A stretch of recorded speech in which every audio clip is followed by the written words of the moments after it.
I'd like to call this meeting of the select board to order on September 16th, 2025 at 6 o'clock. First thing is additions and deletions from the agenda. We want to add the Board to pay one liquor license, for, That's up here. yeah. Positive Pie, I believe. Positive Yeah. pizza. Pizza, yes.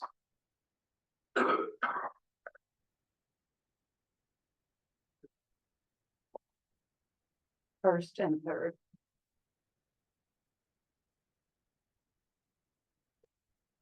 Anything else? That's all I have. Citizens' comments. Could I be first? Oh, you are now. I mean, first, do you mind writing your name down with that? Do we mind writing your name down on the sign sheet? Well, my name is Butch Sutherland. And a year or so ago, we started talking, some friends of mine, and we started talking about bringing up the idea of a merger, which happened a few years ago and got defeated by a very small margin, sort of died. And so we brought the idea up. So I had some conversations with Eric about that, and maybe a couple of you on the board. And it was suggested that it would be better if it came from the public rather than coming from the boards. So the idea was to start some petitions. So we talked about the petitions, how they would be written, and then Eric called me and he said the petitions, and he'll explain this to you, I'm sure, at some point in time. But the petitions are not binding. That you can get, most petitions, if you're asking for money, you get so many petitions, people sign petitions, and it automatically, the boards have to put it on ballot. But it's open ending with the, I think I'm speaking correctly, with the merger, it's different. So it seemed like a lot of work to get these petitions rolling. And not only that, but for people to sign a petition and think that if they sign the petition, it's going to be put on the ballot, which it may not be. So I came to the trustees meeting last week, and I'm here today to ask you people if we can get the ball rolling, if we can start some discussion between the two boards and start talking about having a merger. We need to have some public hearings, I'm sure, to find out from the people what the good, the bad, and the ugly would be if we merged. There's a lot of information, there's a lot of questions that people are gonna have. What's it gonna be like? What's it gonna do? What's gonna happen? It passed, it failed by a very few votes last time, and I don't remember how many years ago that was. But it seems to me that it would make good business sense in today's economy to do that. We've merged the highway department, we've merged the police, the fire department. We're merged somewhat with the police department. We're almost there. So I'm asking the boards, both you and your trustees, to see if we can get some discussion going, some public discussion going, and see what kind of interest there is out there. First of all, what kind of interest is there We only got a couple. with the two boards? Okay, Just time's gonna- up. Time's up. Thank you. I think you understand what I'm Yeah. trying to say. We do. Thank you, Butch. Coach, if you want to wait till after citizens comments over, I can give more context on everything. Excuse me? If you want to wait till after citizens comments over, I can give more context to what you said.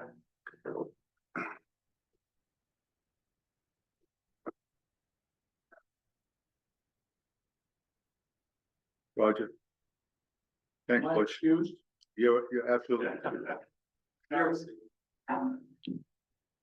Roger Logan, Woodstock. I just want to second what Butch says, and thank Butch for his years and years and years of service to this community in many different roles. And I think when he speaks, we should listen to him. I think it's very important, obviously, that we find a way to do this that works with your time and the trustees' time and Eric's time. But I think Butch is right. It's time to open up the conversation. Eric, did you say your name? Oh, yeah, I did. Okay, sorry. I didn't sign my name, but I'll do it back. No, you can't read my writing. Do it now. Doesn't matter. Any other citizens' comments?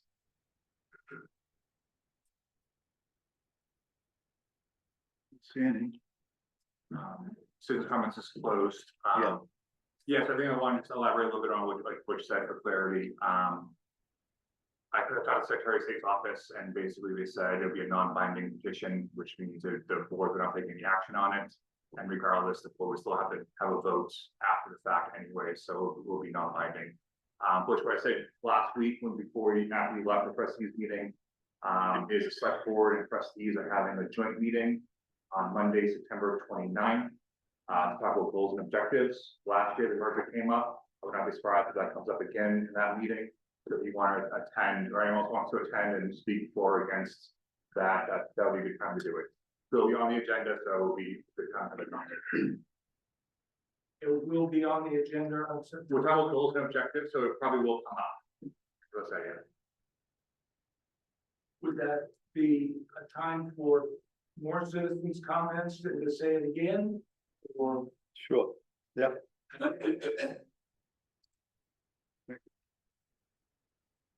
Managers report. Yes, first, so Trina Culver and the Housing Working Group has kind of finished up their work for us on the housing front as we transition over to a new economic development director. So I just want to take a moment to thank them for all the work they've done over the years, trying to help us solve the housing crisis and Woodstock and neighboring communities. They did a lot of good work. And I think we'll be able to love what they did forward. So I want to thank them for all their work for us. With that, Abby Sherman started last week for us as a new economic development director. She comes to us via Killington, Bethel, and the States. Very well regarded throughout the States. She's been announced for, I think, a week and a half so far. Good signs. I'll get into it a bit. I just spent a few days with her at a conference. But we're really excited to have her. We're trying to move her in slowly, not overwhelm her with everyone. So we're kind of having a few meetings with different people as she kind of gets a grasp on what Woodstock is and how she can dig in and help us going forward. I just want to welcome her aboard, hopefully for everyone. As I mentioned, myself, Robert Densmore, and Abby attended the New England GFOA conference in JP for the last few days. The conference is still going on. I left to come back here for this meeting. For those who aren't aware, the GFOA is kind of the international or American government finance organization. They give out budget awards each year and really try to set the guidelines for what municipal finance should be going forward. Abby Sherman was the president of the New England Charter. So it was her conference, but she put on the whole conference herself with her committee. Did an excellent job. I had 2 good days there. Robert and her have 2 more good days. They'll come back with some great ideas for us. And also Robert and I both got scholarship. So the cost to the taxpayers will be very minimal for all of us attending. So that was good. Foliage is right around the corner. So the trustees have been working hard to get some vendors on the green, after trash cans around Woodstock and really kind of prep for all the visitors we have. I was on the phone with C late earlier today. I think Good Morning America is going to do a story, so we'll probably see another increase in tourists coming through based on all that news. So hopefully that goes well for us as well. The board has the financial report for the first few months of this fiscal year. If you look, we have spent about 15% of the budget, with about 20% of the year gone. So far, pretty good track record. That does not include some of the bigger transfers like the peace contract and other things that will be transferred out. And and if you see, we have run in, I think, $29 million, $29 million in taxes, that we build out. We're telling everyone is obviously about, 72% of that money, goes to the state for education tax, the rest stays here. So large times that will go away, to state for education. Those we build up so far this year. Finally, as I mentioned earlier, the Butch, we're tentatively, hopefully have a joint meeting on the 29th, where both boards will sit down, kind of go over the goals and objectives set last year, see where we're at with them, and then talk about setting new goals and objectives for this coming year. So as we go into the budget cycle, we can kind of work off those goals and objectives and make sure the budget represents those goals. So I encourage anyone who has best interest in Woodstock, to come to that meeting and advocate for where you want to see the town and village go moving forward. That's all I have. We have a time for that meeting, 5:30. 5:30, 5:30. right, 5:30. Yes. Okay. Somebody asked me about trash cans at the cemetery were gone, and I think one other place, I forget where. Park. Talking about. So we had issues with Veritas coming down and eating all the food. And so we took the trash away, hopefully, because what people do, either visitors or potentially residents, put the trash in those recycle bins. There's food in there, and the bears come down, they attack food, you know, to open it up. So we tried this to see if this would be a short-term solution here. And Okay. stop, you know, until the bears go away. Or That's what I thought, but. No. At least I asked. Anything else? Okay, next up, Woodstock State Delegation. Yes, we have a few people here. If you guys want to come up, where you want us? You can sit up, Corner? Yeah. Works. So I think the board, invited, I say delegation, I think maybe last November, December, before the legislative session started. We thought they'd get stuff back, talk about what they did, maybe the goals for next year, and let the board, kind of ask some questions where we're at. So I don't know if we want to go a few minutes each for each representative. Yeah. So people want to go first. Sure, great. It's Charlie Kimball, I'm the state rep representing Reading, Woodstock, and Plymouth. So, when we met last year, we were just heading in and we talked about how we were gonna pay attention to education, and education reform. And so we passed a massive bill last year, H 454 became Act 73. And in this legislative session, we're going to be following up on a lot of those different initiatives, just to name a few. And I want to thank you for calling this meeting because it forced me to actually think about all the things that are on the follow-up agenda. So there's currently meeting, as you probably know, a school district redistricting task force, which is supposed to make recommendations as to what new school districts should look like. The governor recommended 5 to go from 119 down to 5, and they'll probably end up somewhere between 10 and 20. But they're in the process of analyzing data and then coming up with some recommendations. The state aid for school construction was included in that, was setting up a task force to figure out how to allocate state aid. There is no funding source in there, but it is in the bill as a way to provide a way for the state to provide aid back to the schools for new construction and renovation. And also setting up a school construction division in the Agency of Education, which is supposed to be set up in 2026. Setting the foundation formula is totally changing how education is going to be paid for. Rather than deciding on a local budget and then sending that to the state, it would be the state that's determining what a school budget should be based on the characteristics of the students. Who is an English language learner, who is coming from economic stress, and who are normal students, what the rural factor is, all of those things. So it's a sea change in how education is paid for. Still financed by the existing sources. That hasn't changed in terms of the property tax is about 6% of the education spending. And then we have the sales and use tax, the lottery proceeds, purchase and use, rooms and meals, all sorts of stuff going on. Also to establish a separate tax for primary residents compared to second homes. That is in the bill as well, to charge the state Department of Taxes to come up with a system to be able to administer.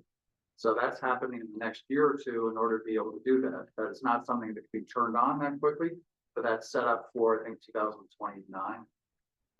Implementing a new homestead property exemption instead of the existing property transfer credit or property tax credit, yeah, for primary residents where they get, where people who have a primary residence get a credit towards their homestead property tax bill, depending on their income. So this is, again, another sea change. So there's a lot of these things that are changing in the midst of it. Establishing regional appraisal districts. We had talked a little bit about with your staff before about listers versus assessors, and you had voted during the session or to go to assessors instead of a lister. And it's to set up 12 regional assessment districts across the state instead of 251. So that's a big change, and that's also for January. And then setting the yield and education budget is going to be particularly tricky this year because we used about 120 million in one-time funds to buy down the property tax rate to keep the taxes average increase about 1%. So hopefully we'll have that kind of surplus in the education fund. We don't know yet. I'll only go a couple other things and then we can open up. But a couple things. One is we did change the retention or the municipal share of the local options tax last year. It was 70%. It was changed to 75%. So lowering the tax share that the state would get. And that is, we have to review it again, not to change it, but to make sure that the pilot program, which is payment in lieu of taxes for all those communities that have state property in their towns, the pilot fund is adequately funded to pay those taxes to those communities. There was also $1 million taken out of that or committed to pay for what's called the grand list stabilization program for those communities that lost part of their grand list because of FEMA purchases of properties that took those properties off the grand list. So there are a lot of properties throughout the state, Barry is a great example, that lost maybe 40 grand list properties because of FEMA buyouts or an agreement of the state to buy out those properties. So it's taking them off the grand list. So it's a 10-year program, 5 years, 100%, and 5 years at 50% of whatever their property tax bill is. But we have to make sure there's enough money coming into the pilot program to fund that. And there was a $13 million surplus and it's taking some of that money out. So that's a broad thing. So those are some of the things we're going to be looking at again in terms of what's up. And I've got a whole sheet and we could go on for a long time, but those are some of the highlights. Still a lot of work to do on education finance reform and education reform. And there are a bunch of off ramps too. So and I think you were gonna chat. Yeah, about education. You want to tag on to what Charlie? Yeah, and Charlie did a great job, basically, Worry. and, who am I? That's a good idea. I'm, Senator Joe Major, I'm, representing Windsor County, obviously. One of the, things that Charlie, highlighted is, the committee that has been put together, 11 people, 6 legislators and 5 people who are either district or education experts. One from Windsor County legislator is Rebecca Hochul, who was a former Secretary of Education. I feel really good that we have her on that committee. Some of the things that Charlie didn't touch on was when these districts come together, they will be between 4,000 and 8,000. He talked about sea change, and it will be a sea change from what we are used to. We'll have 3 different proposals of what kind of districts they are. At no point now will you have municipalities control the budget for a particular school district. I know that there are a lot of municipalities that are very upset about that. And I can absolutely understand that. The local control is taken away from you, and you almost feel like you don't have control of what you're having to spend. The balance that the legislature is having to come up with is affordability for property tax owners and not lowering the standard that we have for our students. There have been rumors of what districts will look like. I know here in Woodstock, there has been a rumor that it'll be Hartford, Windsor, and Woodstock. That may be it. You may have also heard that they'll go by county. Things that will have to be thought about is transportation. If you go by county, then you have Springfield, which is in the southern part of our county. You have Windsor with, Woodstock, which is in the upper part of the county, and Hartford and Windsor are in the middle. And how is the transportation going to work? There are a lot of things, and as Senator Clarkson said, there are a lot of off ramps. This is going to be somewhat messy, but it is something that has to be done to make sure that we can control costs going forward. The one thing that, in full disclosure, I did not vote in favor of this particular bill. I thought it was rushed. I thought that there were things that weren't addressed, but this is where we're at. And so I, Senator Clarkson, and Representative Kimball are going to do our best to make the Senator And White. Joe, I'll do my best too. There she is. You're behind us, so we can't see you. Yeah. I know, I see you. I'm like above you. But yes, and I voted no too as well, Joe. And I'm happy to talk when the time is right. But I'm here. And so, as Senator Clarkson said, there are a lot of off ramps. There are a lot of unknowns. How are districts going to vote? All of a sudden, so those types of things will have to be determined as well. So, but this is, probably the biggest thing that we have undertaken in decades in Vermont. And so I'm enthusiastic about getting to it and making sure that we make the state affordable for forever.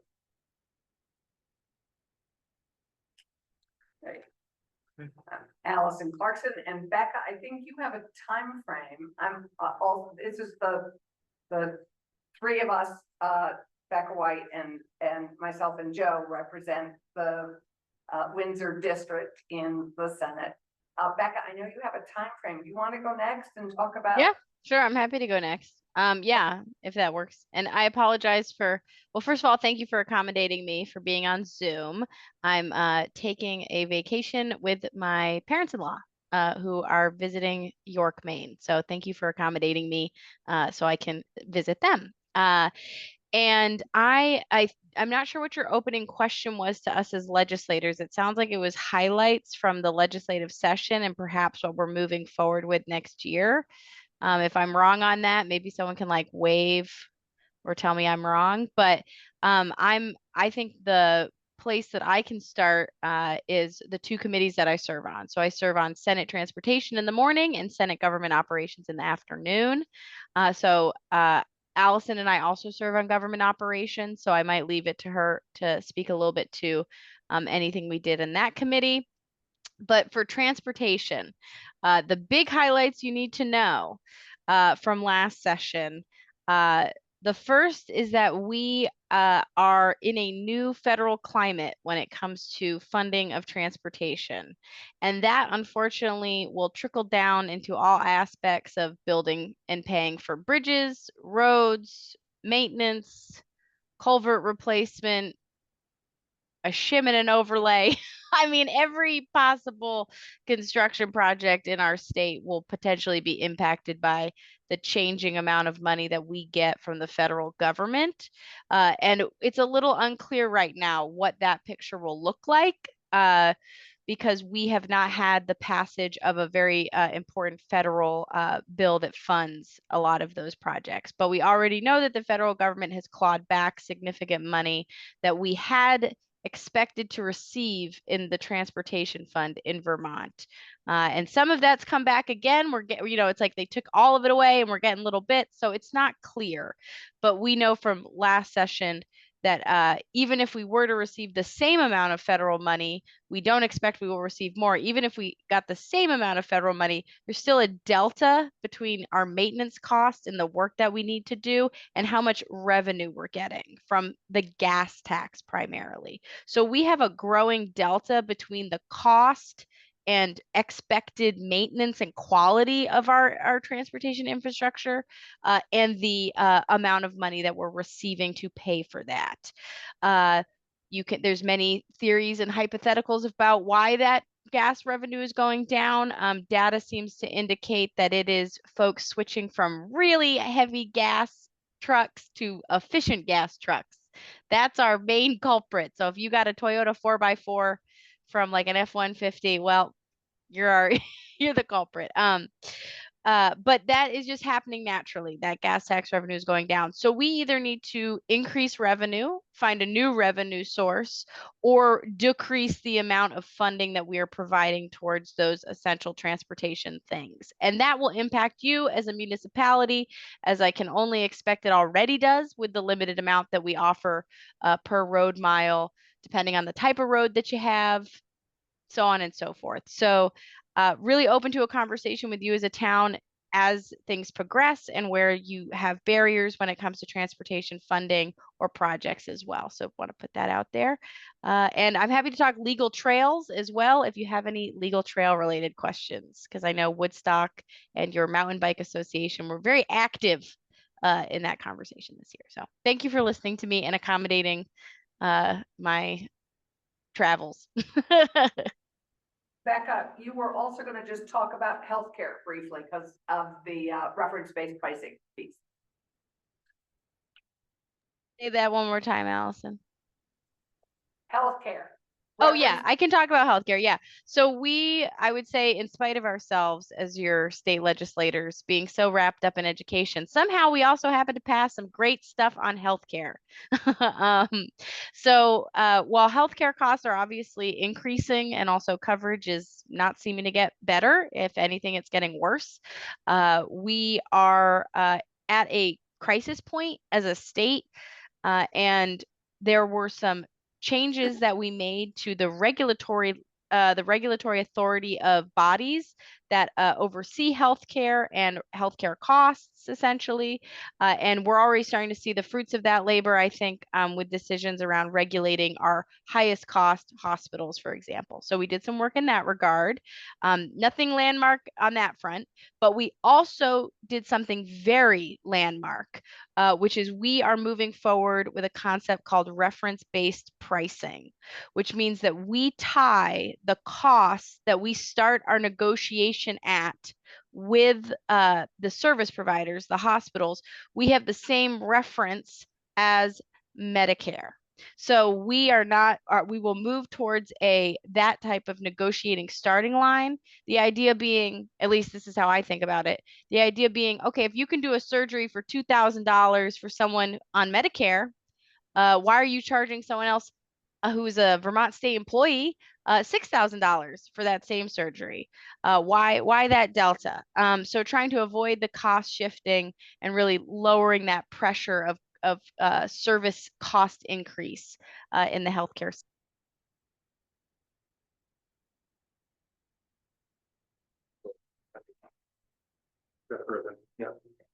Okay. But yeah, it's a long-winded way of saying that one issue. Healthcare was certainly done. I can talk community nurses at some point if folks have I know there's a community nurse program locally too. We didn't get much traction on that bill.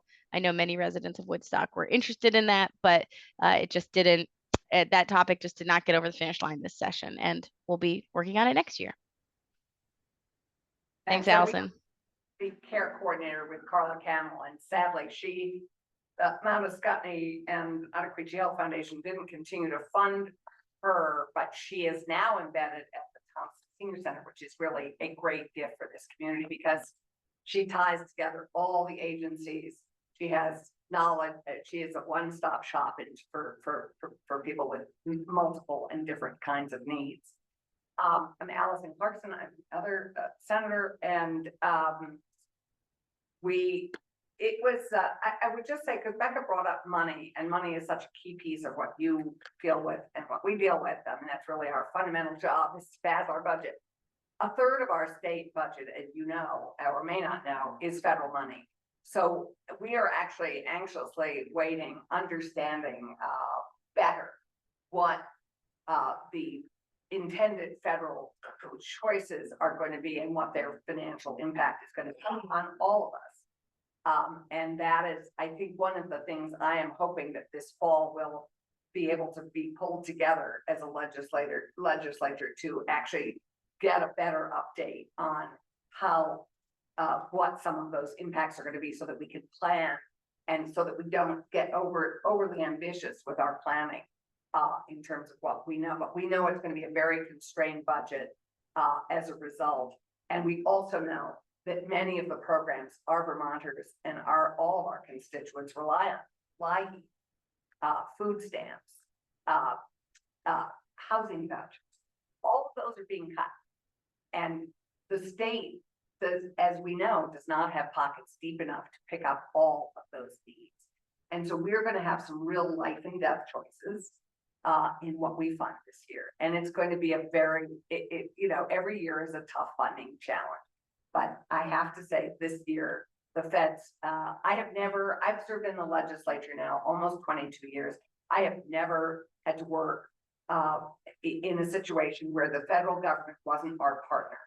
We have always had the federal government as our partner, solving problems, helping step in when we had disasters, adding to helping feeding the poor and housing and heating them.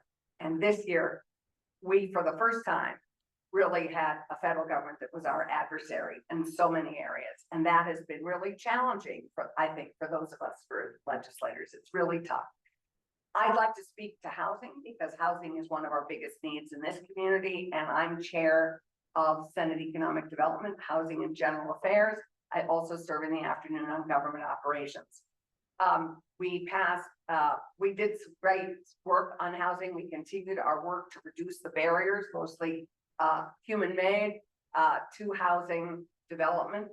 We continue to do that work of addressing how we can align our permitting, how we can reduce zoning barriers to development, how we can green light, how we can say yes to development in areas that are served by water, sewer, and the appropriate infrastructure. We are in the process, as we all heard, those of us who were here for the Planning Commission presentation by Two Rivers. Every town in Vermont is mapping themselves in terms of where they want to develop and where they don't, what they want to keep pristine. At land use, where every town is being charged to look at their land and see how they want to use it in the future. And that came out of our housing work in large measure, because we want to be able to improve the speed and time in which we can improve all sorts of development. In housing, that's a long way of just saying that we, as you all know, we have a need for, we stopped really building in significant ways in the 80s. When we did the housing assessment here in Woodstock before Safford Common was built, when the Woodstock Community Trust did that housing assessment, we needed 300 new housing units then. I was stunned that Two Rivers said we only needed 190 new housing units. Man, we need so much more than that. And certainly the Safford Common has added enormously, but we need many more Safford Commons and many more. If they're not Safford Commons, we need mixed use. We need all sorts of housing. We need downsizing so that our older people can move into housing that's appropriate for them, and we need to develop churn. So to that end, we had less money. COVID money has pretty much all been allocated. You should be really proud of yourselves. The state allocated over $600 million to all types of housing. The sad news is that with inflation, workforce, tariffs, and other challenges of that money is going less far than we were hoping it would go, just because as things are ready to be built, it's all costing more. But we still have this huge disconnect between Vermonters' incomes and the cost of rentals. So for example, an average renter in Vermont earns $18 an hour. The average 2-bedroom apartment would require an income of over $30 an hour. So we have a big disconnect on affordability and housing. So this year we passed a couple things that I'm hoping for Woodstock will take advantage of. We passed a big bill that enables us, that Charlie and I worked closely on together, creating the Community Housing Infrastructure Program, designed to be a smaller tax increment financing opportunity for towns to build very focused infrastructure to enable housing development. And they have just finished their first draft guidelines. VEPSI, the Vermont Economic Progress Council, has just finished their first guidelines on that. It's very exciting. And we will hopefully have those ready for towns to take advantage of in January. The other thing to complement that is that we also created the Vermont Infrastructure Sustainability Fund within the Vermont Bond Bank, which will also help leverage more money for towns to be able to do very focused housing development. We also further invested in our very successful Vermont Housing Improvement Program, VHIP, which enables bringing vacant, blighted, non-code compliant buildings back online. It's a match with the developer, and for that, we have developed thousands of new units. It's very exciting. It is our biggest bang for our buck. We can, on average, these grants are costing taxpayers only $38,000 to create a new housing unit. That's amazing when you compare that to what it costs now to build an affordable housing unit. I think we are looking at our partners in affordable housing, and those units range from $450,000 to $600,000 a unit, depending on where you're building. So it is to be able to create a new housing unit for $38,000, and that's great. But we have that, and of course, the accessory dwelling unit is also in the VHIP program. But I think those are the big houses. Those are the housing updates, and so we are going to continue to work. This year, we're going to continue our work aligning our permitting and zoning. We're going to have the appeals proposals, the appeals reform proposals from the Land Use Review Board, which we will be considering and working on, I hope, after their report comes to us November 15th. We'll be working on a dedicated revenue source for housing because we don't have one. And so that is something we're going to be working on. We're going to be working on rebalancing landlord-tenant laws, which need improvement. And we're going to be working on what the state may or may not be doing with short-term rentals. As you know, Woodstock led the way creating an ordinance for short-term rentals, and the state basically took that idea and said, okay, every town, even if they don't have a charter, is able to create their own short-term rental ordinance.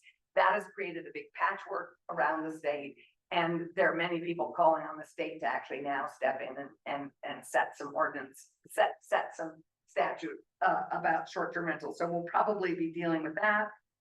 And we will also, there are many other things that we're going to be dealing with on housing, but the appeals conversation is going to be a huge piece of our work. So anyway, that's just a brief update on housing. Thank you. Comment, Boyd? I hear nothing about any tax relief. Will this new education plan help that out? You know yet? Not yet, but there's a couple of things. One, I mentioned the ability to charge primary home versus second home at different rates. Yeah. Or at least the same rate, because as you know, in Woodstock, we pay higher than the second home rate. So that gives the legislature the ability to set those rates. So there is an intent on that. The second thing is, we don't really know what kind of savings are going to come from larger districts. They may be large, they may be negative. We don't know. So there has to be a lot more work done. What are the cost drivers? So part of the foundation formula, this is a new way of paying for education, is to figure out, are the assumptions that the legislature used correct? There's another study going on about that right now. But I hear it. It's about how how much can you afford to pay? I looked at my tax bill that I just got. I thank you for sending it out, but, really, it was kind of not mind numbing again, to get that bill. And it's like, not sure how I can afford that. So I know the situation people are in. And I appreciate that. I mean, this whole bill and this process was done to try to stabilize the affordability. And I think Charlie's absolutely right. You know, right now we don't know. It's in its infancy, so to speak. So for us to give you any definite, and I know that's frustrating. We'd like to know. Well, I will say. We did end the tax, we did change some laws this last year around military pensions and how they are taxed. So we did make some tax relief to some specific categories of Vermonters as well.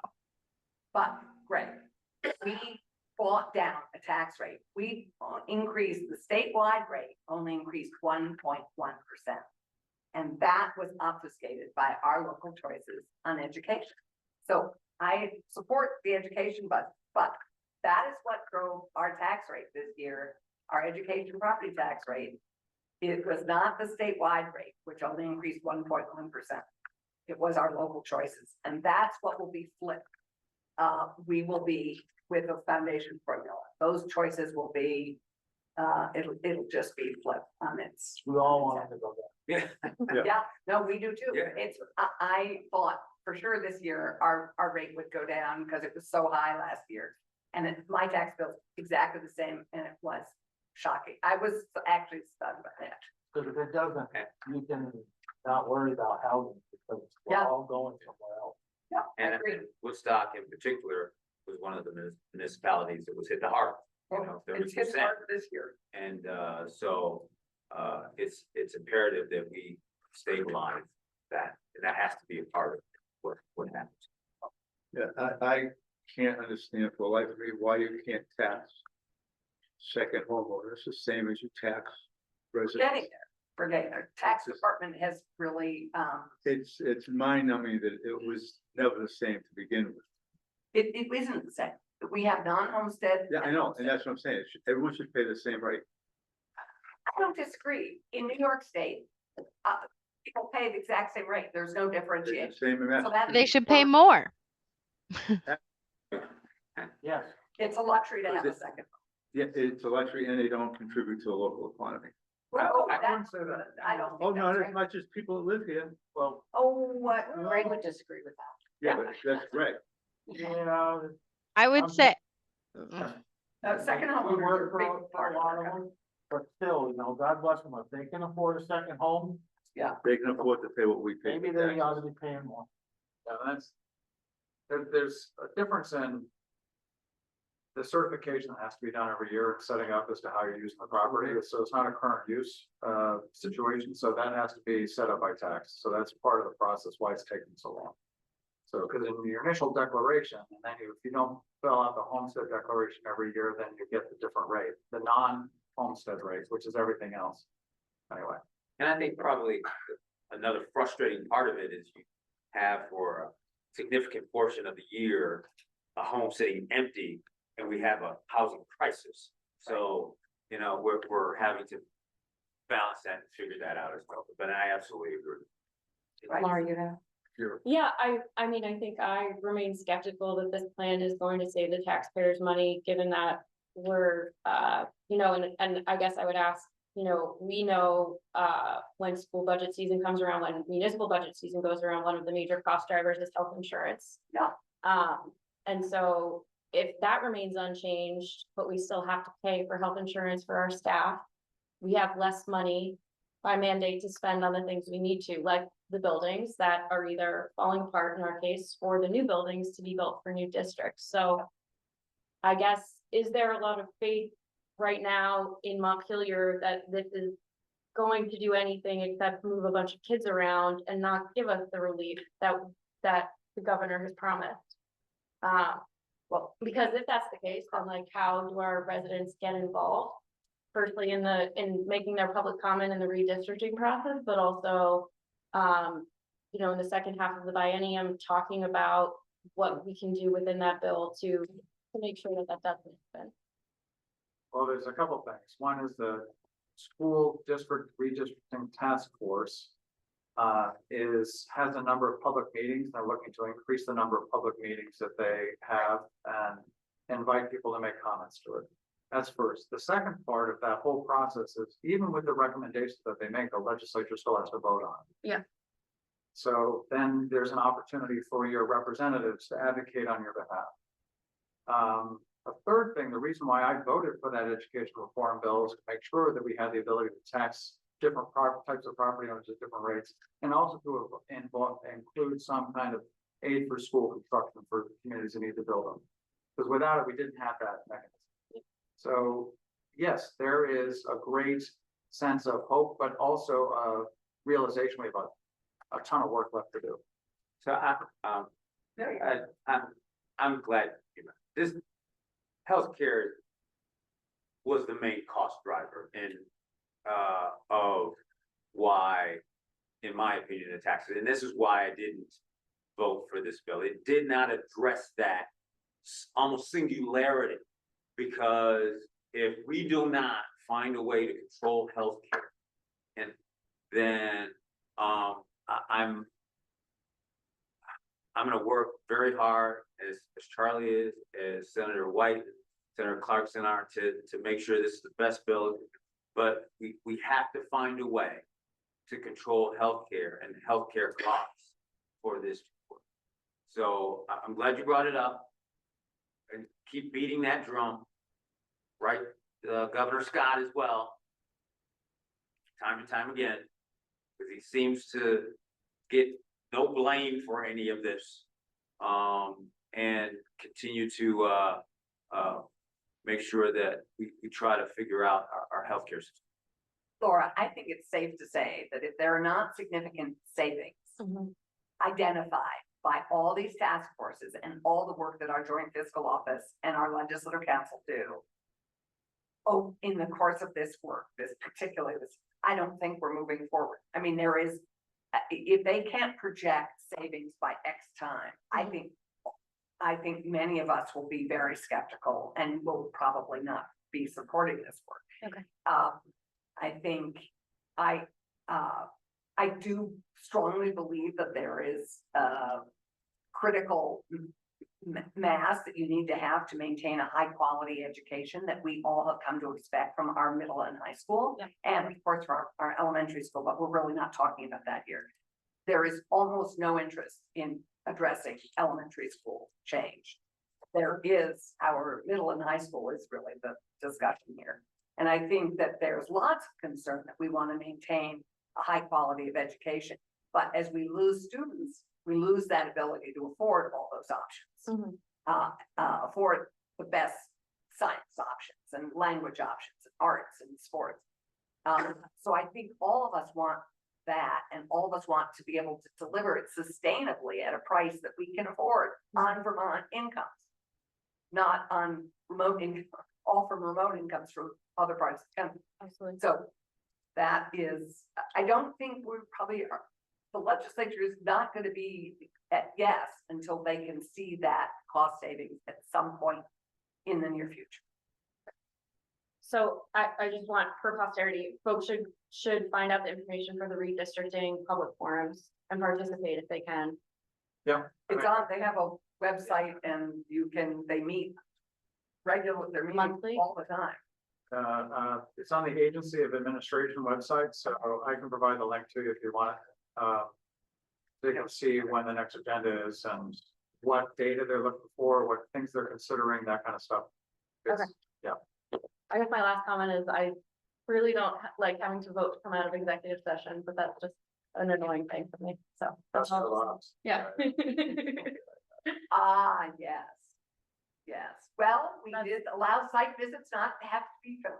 That was, you know. Oh, this is GovOps. This is a GovOps specific thing. Yeah.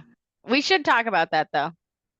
Yeah. Okay, I'm gonna take some questions from the folks out here. Yeah. Joe, come on up, sign your name, please. My question is kind of brief. I'm Joe DiNatale. And maybe I'm gonna ask. Pretty naive question. But what escapes me is. What advantage to the state? To not have second home buyers pay the same? Why is it structured that? What advantage of structuring that way is it to the state So and to the, and to the? Oh, community? there isn't an advantage. There is not an advantage to the state. I think it's a function of, I mean, Charlie or Allison could also say this, but we went through this with 60 and 68. Yeah, So the decision to separate out business and non-homestead people who didn't live here full time. That was one category, non-homestead and homestead. They felt, I believe at the time, we were not in the legislature at the time. But my understanding is the reason it was separated out then was that non-homestead second homeowners and people who own business properties did not vote on the school budget and therefore should not be held accountable financially for those choices. And that is why we had a separated, Susan helped me here. No, that's This is why we had a separated so tax they're rate. assuming that second home people. Don't know that there are kids going to school yet. I mean, really? They're coming to school, you know, they're coming into our state. They acknowledge the fact that there are kids going to school. Yeah, I've heard the argument, well, none of my kids are, because, you know, they live in Florida. You know what? You moved here. Why did you move here? Because it's a beautiful place, it's a safe place, it's a wonderful place to live. Well, then pay for it. Simple as that. Right, Just like we do.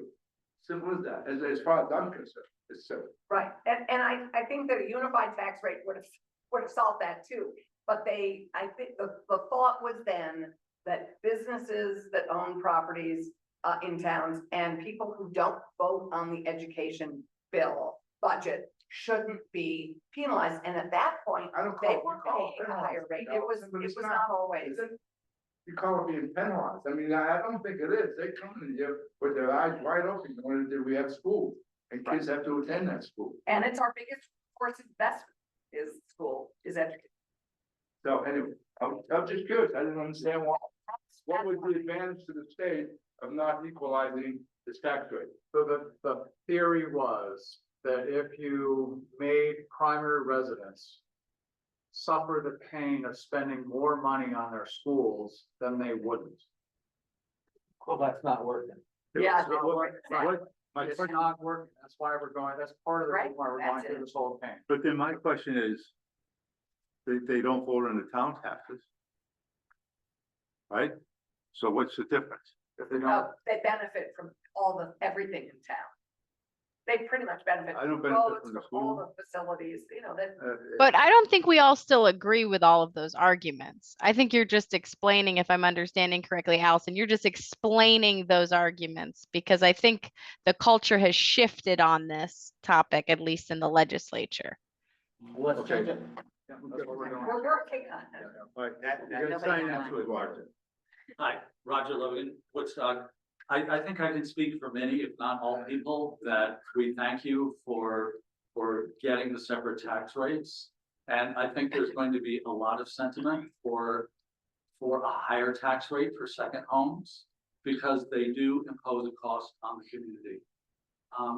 And that's not to say that people shouldn't have second homes if they want to, but if I could have a house in Castine, Maine, I would not be surprised if they wanted to charge me more for having a house in Castine, Maine that I don't live in very often.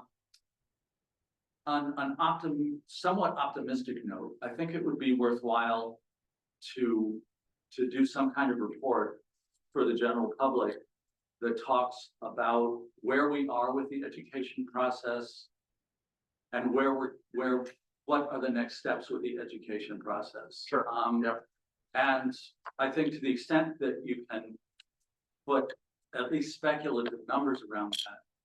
And we're not gonna be able to. No, I understand that, but the fact that redistricting has been waved around like a magic wand and it's gonna save money. And you're telling me that nobody's even done the work to say it's going to save money? Well, they can't Well- do that until they see some of the three plans. And the three plans will be presented once this redistricting committee finishes its work. And then our joint fiscal office and others will be, But so a major component of this, at least in the public presentation of it, is entirely not databased as far as I. No, there is, but it's not, it's impossible to tell a school district that does not yet exist as to whether or not their budget is gonna be up or down from where it was before, because it didn't exist before either. Okay. So the state recognized that based on best practices, that we should be spending, in some cases, significantly less than we're spending now. And some districts aren't spending as much as they should be to educate their kids, and some districts are spending more. So it's really hard right now, when there was a spreadsheet that was developed. There was a school district that said, we're gonna lose $21 million, or Woodstock, I think, says, Yeah. we're gonna lose $7 million. Right. Well, that's not necessarily true. Right. So that's why we're being very careful. Is No, that- I understand it's Yeah, yeah. very speculative, Yeah, I yeah. just, you know, to the extent that it's possible. And Yeah. then, so I know, and I thank you for the work you're doing on this. It's obviously a ball of wax. but Roger, thank you. I think after this committee has finished its work and has its 3 recommendations, we should be doing an article on and. Yeah, explain I think it would be, and from a much more pessimistic standpoint, which I'm afraid is not all that unlikely to come to pass. I think it's time to start planning for a significant drop in funding for the state. And talking to local communities, and maybe, I don't know if the legislature could do this without the governor, but start some broad level discussions about what the triage is. You know, on a local level and on a statewide level, and for not-for-profits. You know, what happens to the Thompson if the ACA doesn't get funded? The Older Americans Act, sorry, doesn't get funded. Exactly. We face some really serious and hard choices. So I think it would be, obviously you have to be non-political about it. But I think it would be a good idea to start the conversation with local communities to the extent that you can. As soon as we Obviously, can we have other things appreciate to do. its impact on local, yes. Well, and figure out, you know, again, maybe this is being optimistic, well, I'm being pessimistic, but maybe there are steps that can be taken to alleviate some of the suffering. Plus, we're not sure what is or isn't going to be funded as Right, well. I understand, yeah. We're kind of flying blind to a certain extent. So as soon as we have information, I mean, I agree with you. We'll try our best to put it in. Okay, thank you. I have 2 questions for the board, Mr. Chair, if I may ask. Sure. One is, there was an initiative a couple of years ago, in the legislature to set up a task force to look at regionalization of services for municipalities. And then it kind of went in hiatus when the person who was chairing the committee didn't get reelected. So it kind of went to the wayside. Is that something you would like us to pursue, is reinvigorating that discussion of regional services for municipalities? I don't see why not. But that was a big, thank you for bringing that up, because that was a big GovOps initiative. And it began with our regionalizing our public safety, EMS, fire, and Dispatch, dispatch. dispatch. Planning and zoning was very careful, works very closely with 2 Rivers, which is obviously a regional commission. They're incredibly helpful to us. They've been an incredible resource to us. My opinion is that, I mean, don't tell Chief Green I said so, but maybe there's more opportunities for us. That's my opinion. I don't know.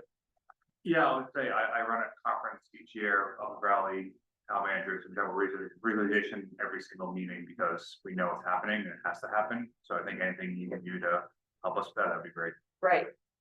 The second question I had about informing people about stuff going on, what works best? I mean, I don't know if posting in a listserv is necessarily the right thing. Is it a morning coffee? I mean, you guys have a lot of experience from selling the water company to the public. So what works best? What would you like us to do in terms of, that kind of stuff? Okay. Yeah, I mean, that's what we did. yeah, we could, I don't know Actually, if I we can stayed keep away up the from pace. that. you guys do. Okay, so both, And you should come up if you can. It would be great to have folks come up for the Vermont League of Cities and Towns Municipality Day. That is a really big benefit to us mid-session if you're able to have someone who represents the select board join. Particularly, there's a public hearing that's held every year with Senate Transportation and House Transportation, where municipalities can basically express their perspectives on the transportation budget. Very helpful if you can be there. I would say it has swayed the conversation on funding every year that it's been held. So if you can join, that'd be great. And I am going to say good night and thank you for being so accommodating to me this evening. And it's an honor to represent you in the legislature. Thank you. Thank you. Thanks, Becca. Good to hear you. See you soon, guys. Bye. Any other questions, comments? Thank you all for coming. Thank you. Thank you. Thank you for inviting us. Thanks. This is great. I'm sorry, I just want to thank them. They're all very responsive, so I reached out to them on numerous occasions and hearing back from them very quickly, even if I disagree with their answers. It is nice to know that they're responding to them, so I want to thank them all for all the work and also coming tonight and being responsive for all of us. Thank you very much. Well, and may I just appreciate that because we, as you all know, have no staff, and particularly in session when we're getting hundreds of emails a day, it's tough to stay on top of everything. So have patience with us. And if not, get Eric to text us or Susan, or there are ways to get our attention, but it's still overwhelmed with email. So thank you for being terrific partners. So you don't have help enough? Yeah. Anyhow. Yeah. I know you Oh, had yeah. six, Greg, I know what, yeah. Now you're on watering. Thank you very much. Thank you. Chair, okay, I was wondering if we could maybe move the interviews up to next. I think we've been playing for an hour. I don't want to kill that patient.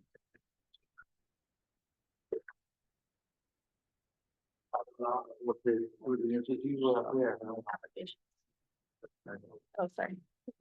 Oh, sorry. I need to find I think for some. Greta. Oh, yeah, it's one of the turn around. Great. Seems like we just got a whole bunch more. I think my recommendation is going to a session. Oh, yeah. Yeah. So, we'll start with Greta. The design review committee's on the list first, just saying. Southwood Oh. stuff. Okay. You're following I the think we agenda. just do it with Scott Lang and Kyle Ward, I believe they went to. Okay. You have it? Houston. Wording. Information. Scott. Are you still looking? Yeah, Scott, there's a lot of.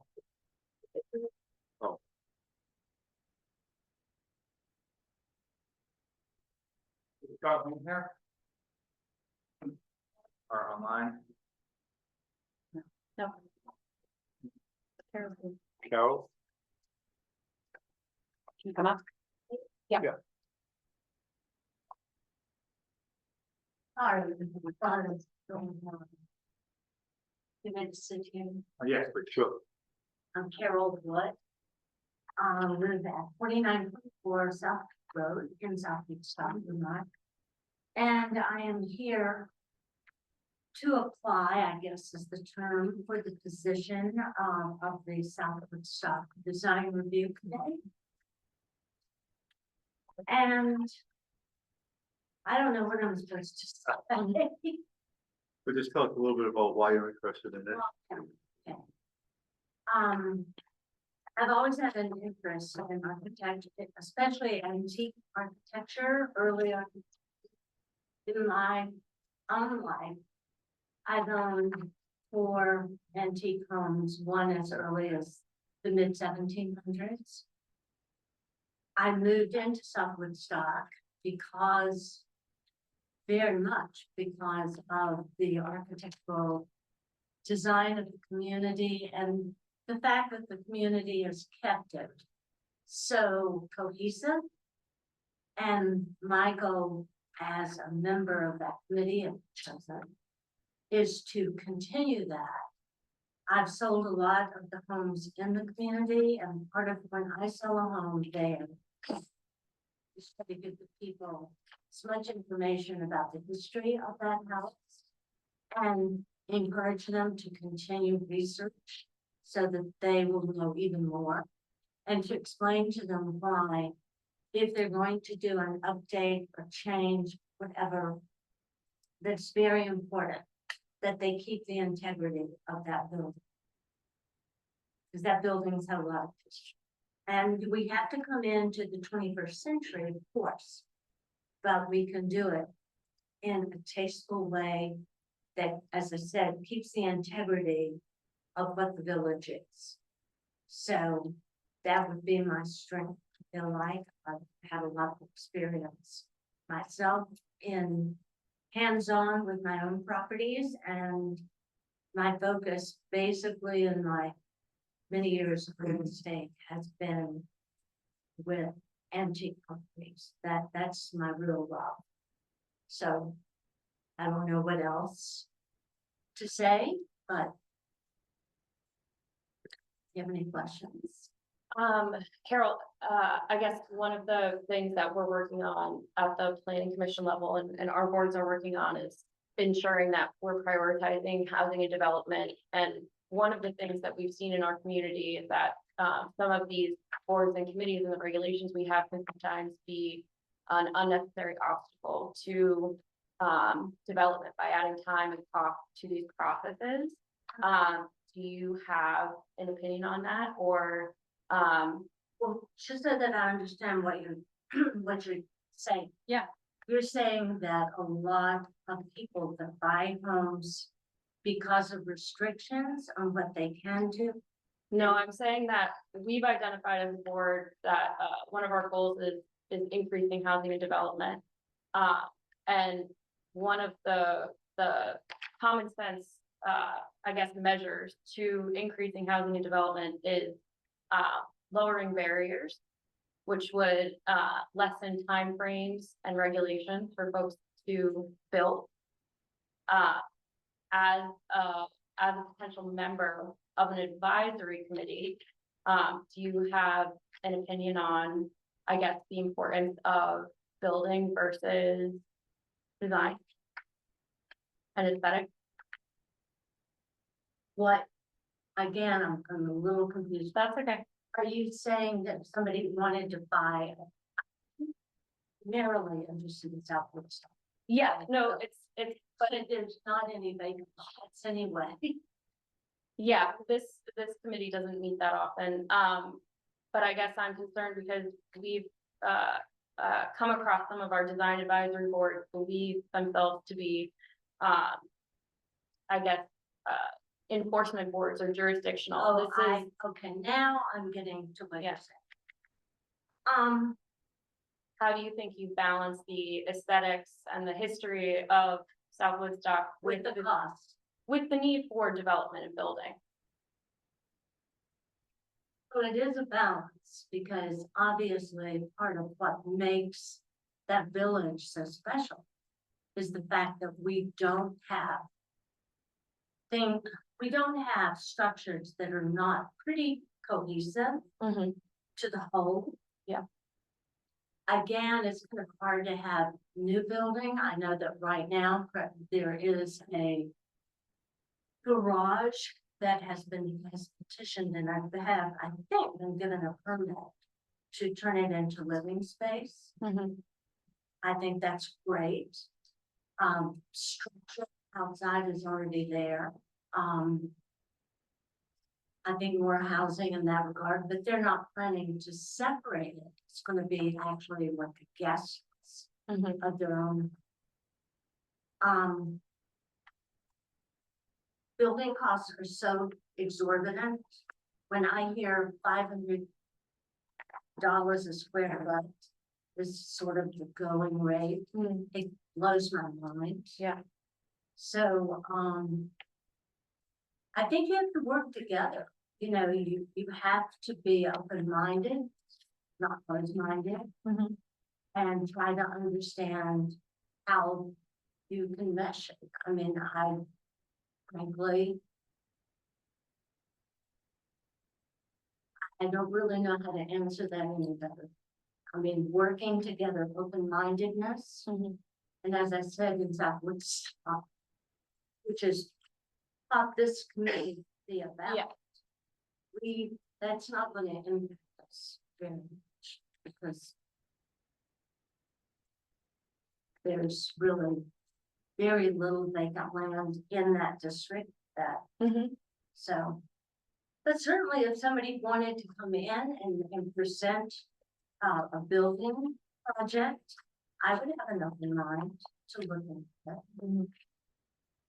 And costs, I can't really control that when I hear. No, yeah. builders Yeah. present, but no, open-mindedness, I think, is very important for any review.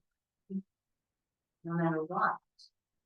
Because there are lots of ways to accomplish anything.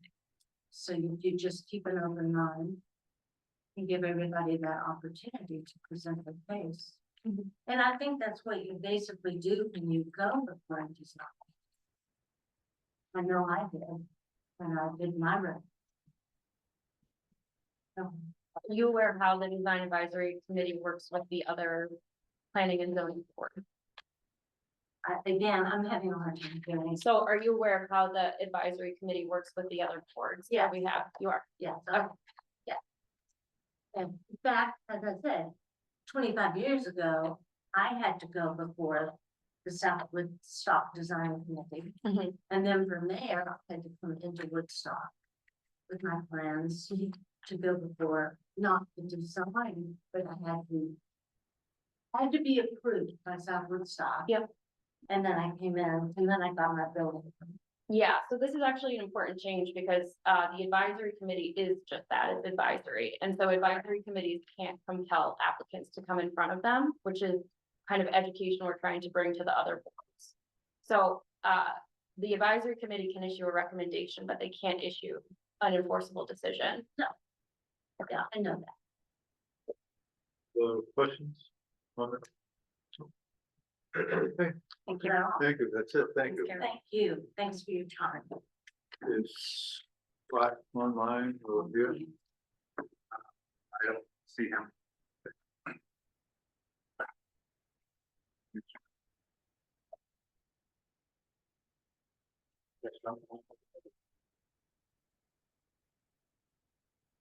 In marketing. So I think just for, haven't yet, but just for kind of context, just Kirby's been doing marketing for Woodstock now for a little while. Originally it was the EDC and then a marketing group. And this was kind of almost reported to that group. And what we're trying to do is get away and have a group that will support our marketing efforts and work with just Kirby kind of further along the marketing aspect of Woodstock. So this new committee will look at just been working with all the applicants leading up to today, and to kind of be helping us shepherd through this. So with that, I think we want credit to go first for time. Yeah, credit and then Jennifer. Okay. She's also on the time. Okay. Right up there? Okay.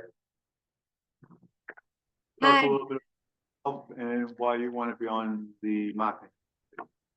Sure. So I have been serving on the marketing committee for the past couple of years as a representative from the EDC.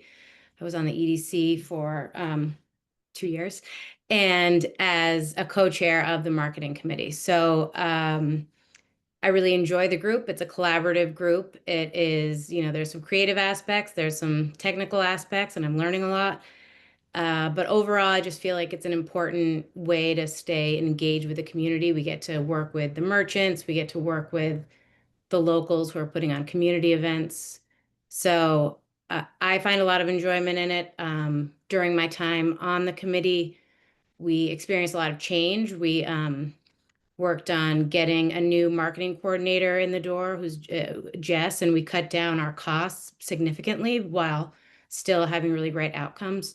We've also been really involved, or I should say I've been really involved with the group getting the new website underway, and we're pretty close to having that ready to be launched here in the next month or two. So I would say that I've got some good experience. I enjoy doing it, and that is why I'm here tonight. Thanks, Greta. Any questions for the board, for the board? Have you guys settled on a schedule or timing of meetings, like how often you meet? I mean, my goal is to keep it to one. meeting Once a month. Yeah, Okay. to make it manageable for people. That's doable, Greta. Oh, yeah.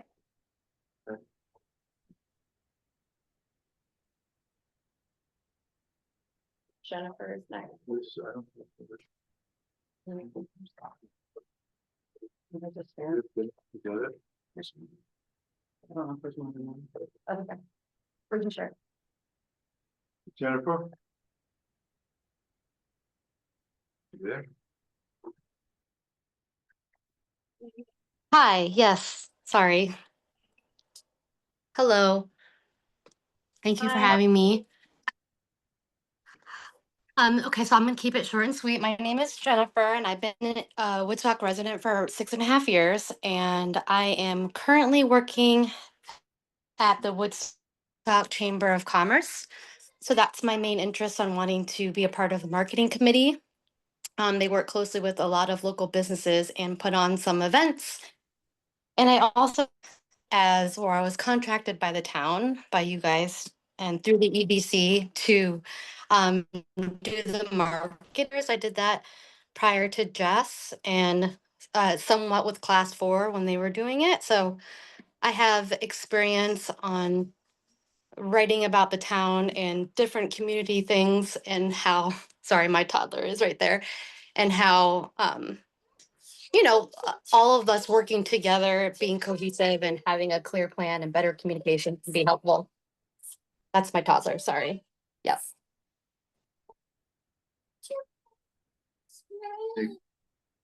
I have a quick question. Yeah. Jennifer, will you be joining as an individual or as like a representative of the chamber?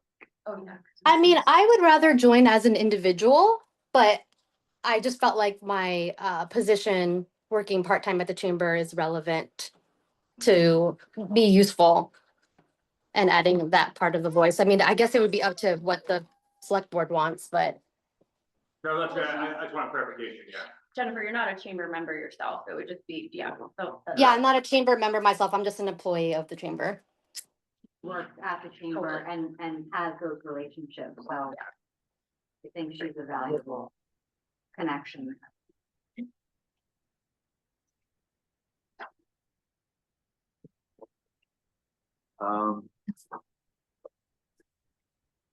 that it for Jennifer? I think so. Any other questions? All right, thank you. Thank you. Thank you.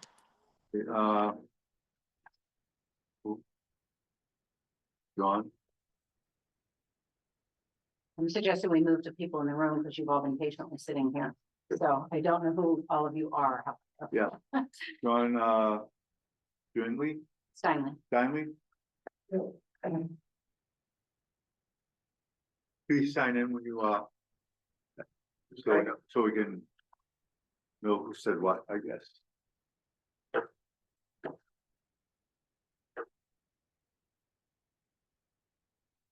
Okay. Tell us a little bit about yourself and why you'd like to join the marketing committee. Okay. I've lived in Woodstock since 2011. My first and longest term job was with Lawrence Rockefeller in his resort management company, Rock Resorts, of which, of course, the Woodstock Inn is part. And in that company, I was responsible for its marketing and advertising. So I have what I think is a special insight into the tourism challenges and opportunities and seasonality of the demand of tourism here. Also an understanding sort of as embodied as the Woodstock, in the Woodstock Inn, as a symbol of Woodstock, of what makes this place different, unique and desirable to visit. My second career, for about 10 years was to be in the New York City advertising business, where I worked as an account manager for this company, which was a subsidiary of J. Weldon Thompson. Clients like IBM, Steinway Piano, the New Yorker magazine. And in that capacity, helped develop campaigns that recognize the uniqueness of each of those products or services. Part of that effort, which I feel is really important to any marketing program, is the gathering of information from the various constituencies,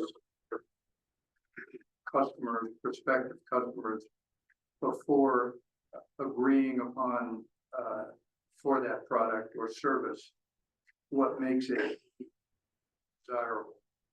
And one of the things that we did in many cases, including for the Woodstock Inn, was research amongst the various constituencies to determine what priority needs, concerns each of them had before agreeing on what the method might be.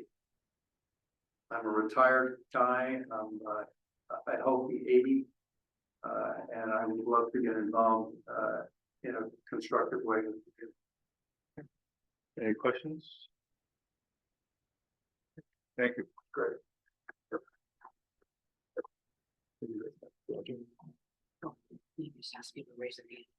Is anyone else here for marketing? I know, okay. Roger, and then Paul.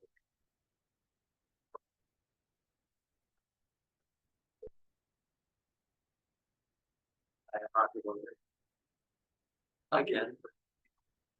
We haven't changed, Unknowingly you saying haven't that- changed your name?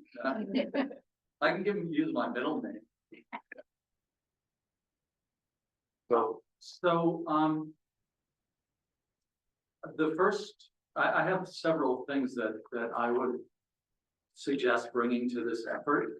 The first thing is whether the name is changed or not. I don't believe this should be a marketing committee. I believe it should be a marketing communications committee. Because one of the things I think we should do is acknowledge the fact that the people of Woodstock have put tremendous resources into this effort over the years. And at the moment, the way things are set up is that does not have any direct, our website and our social media don't have any direct benefit for the people of Woodstock. Obviously, they have a significant economic development benefit and that they're bringing in tourist dollars, which is critical to the economy of this town. But I believe that the website should also include benefits for the town and ways of helping to bring people here or understand what life is like here. I think there should be a component of the communications effort that's about the school, what the ramifications of building a new school would be, what the ramifications of building a new school, of not building a new school would be, things like that. I think we need to expand the purview of our marketing effort to be a true marketing communications effort. And there's many different aspects that can be done, and obviously would be a long-term working process to do, but I think this effort, this communications effort should become something that's more critical to local residents and perhaps could even start working in conjunction with the town to coordinate communications or maybe take some of the burden away or whatever. The second thing is on the strict marketing side of things, where we're talking about bringing in revenue from tourists. I think we need to significantly diversify what we're doing. There's nothing on our website, and you can correct me if I'm wrong, because I might have missed something, but I don't see anything about opportunities for kayaking in the local area. I don't see. There's no water. Yeah, we got that. Well, I mean, that's to that point. Woodstock, from a tourist standpoint, I think Woodstock should be seen as a regional hub for tourism, that people are gonna come here, but it's kind of silly not to talk about Pomfret and going kayaking in Silver Lake and going to Reading and going kayaking on that pond, going to Feast and Field, going to Artistry. I think we need to, again, without getting rid of current constituencies, or we need to start looking at topical marketing to a considerable extent. We have a great mountain biking infrastructure around here and passionate people about mountain biking. They should have their own section of the website where they talk about mountain biking here and mountain biking there, and not just in Woodstock, because we're talking about the region. Mountain bike up Mount Escutney, or trail bike up Mount Escutney, and then go to the Brownfield General Store for lunch. This economy of Woodstock is gonna rise, the visitor economy of Woodstock is gonna rise and fall based on people coming here as part of a regional place to visit. I was talking to a friend of mine the other day, took his kid to the Tunbridge World's Fair. That should be something that we talk about when it's like, what it's like to live here as a family with little kids, and you go to the Tunbridge World Fair and they say bye at the Oxen or whatever. Talk about what a culturally rich area this is. We have Artistry, we have St. Gaudens right across the river. Beautiful, amazing place. We have the Hood Museum. We can talk about go on an art tour, go on a food tour. We're gonna have to include the rest of the region, but I think to the extent that we can get topical, we can then talk about different aspects and be kind of more interesting to people coming to this area. And also from a technical standpoint, I think, I hate to say we should spend some more money, but I think we would do well to hire a consultant to understand how the new AI search engine stuff is going to affect traffic to our website, and maybe even look at the metrics. Because in some cases, if people get the information we want them to get, if they get that on Google, because that's the way Google is doing it now, and don't go to the website, then they got the information that we wanted them to get. So we need to be, but we probably need somebody who really studies that as a profession at this point, because it's tremendously complicated. And it would cost X amount of money. I don't know how much, but, so those are my brilliant ideas. Thank you. Thank you. Any questions for Roger? Thank you, Roger. Polly?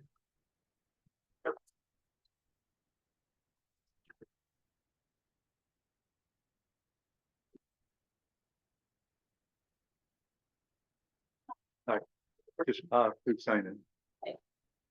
Thank you.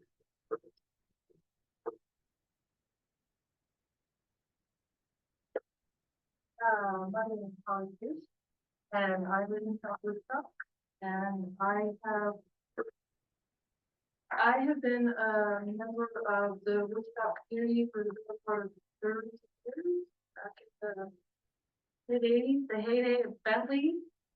Come on, who didn't love that disco ball in the garage?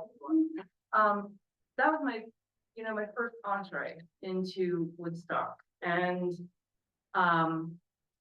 as somebody young in the community, it was just a really great community and a really great place to be. And I really fell in love with Woodstock. And at that time, I felt that it was a different time, as I'm sure a lot of us know who've been around for a long time. It was different there, but there was a real sense of community. And I had the opportunity to live in Boston for a while and then move back home many years ago, living in South Woodstock.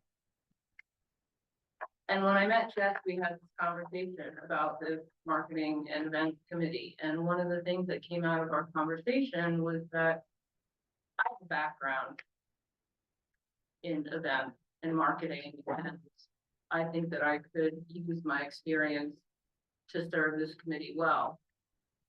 But what I'm really interested in is serving the community and bringing the community together in a way that it feels that it's disparate at the moment. We have so many resources in this town and we have so many great people.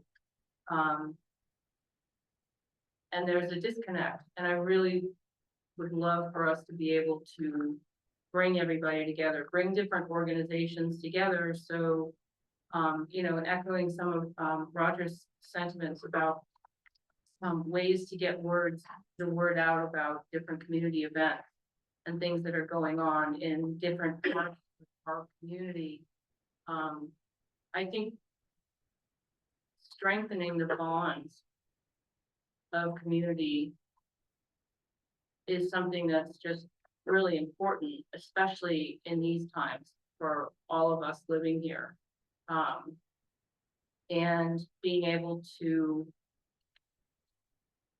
I know that there are organizations and people who don't know about what's going on or don't know about each other. I was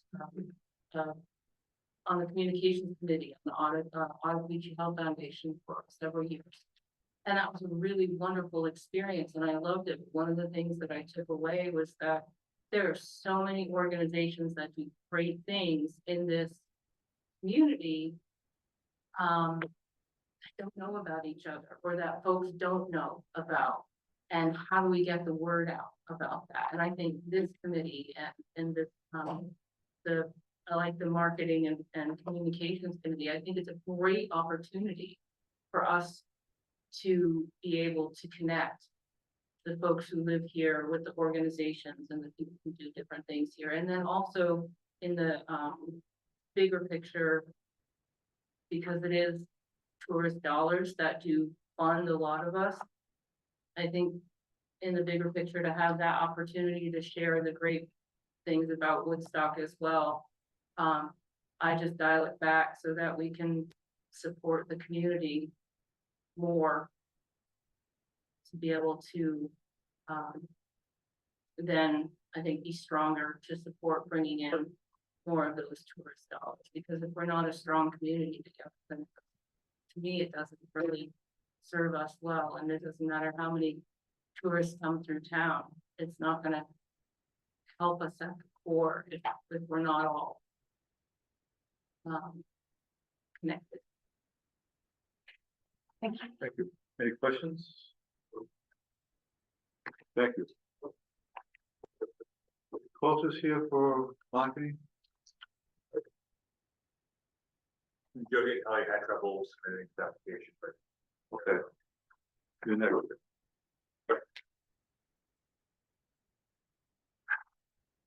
Well, sign in to state your name for when I do the recording, so you know if they're listening to, please.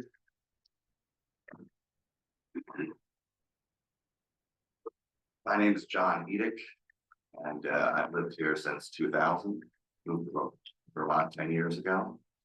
I'm one of your favorite second homeowners. I don't vote in the town, but I have experience in living in resort areas. I lived and worked in Newport, Rhode Island for the last 30 years. I owned a catering company there for 10 years. I worked on the Chamber of Commerce and the executive board for 2 terms, 6 years, and the Discover Newport Visitors Bureau for 6 years as well on their executive board. My experience with resort towns in the past has been one where there are various factions. And those factions are those folks that would like the tourists to come, stop at the bridge, dump their money in a pot, and then go back home. I think that this opportunity for the marketing committee is something that I've experienced before, and that I'm volunteering my experience to help here. I think of marketing in more than just bringing tourism. I think in marketing the community, you're marketing the whole of the community. If we're looking for people for development, for housing, you're looking for developers that are looking to look at the town, look at the community as a viable place for their businesses. I don't think anybody on the marketing committee is gonna propose that we put Walmart or a nuclear power plant nearby. But to enhance taxpayers' resources, enhance those dollars, I think you always need to look at what are the jobs. When we look at the opportunities for people that live here and the housing, as was discussed earlier today, someone that makes $18 an hour is gonna have a hard time affording some of these properties. Having someone come in and work with the community, work with the people that are here to develop that community vision, the schools, businesses, community itself, I think is an important part of any marketing. My experience in the past in Newport was with economic development. We had on our membership 1,100 members. 1,100 members of the Chamber of Commerce, dues paying members, 90% of them were small business owners. So we had to relate to the person who's a one-person operation with a building downtown. How do we help them? How do we get them to participate in the community? And what their needs are. So an important part of what I see as marketing is listening to the people and understanding what it is they'd like to market. How can we help? How can we bring relief to the taxpayers?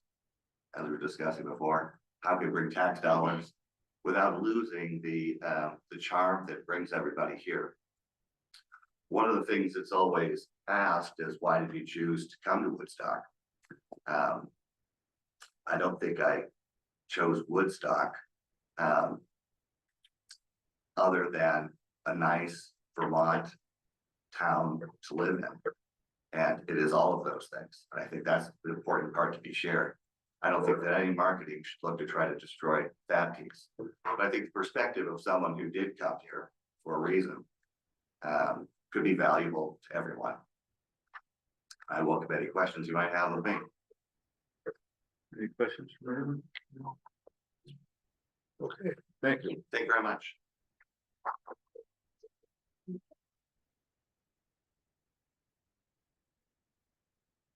Joe? Yeah.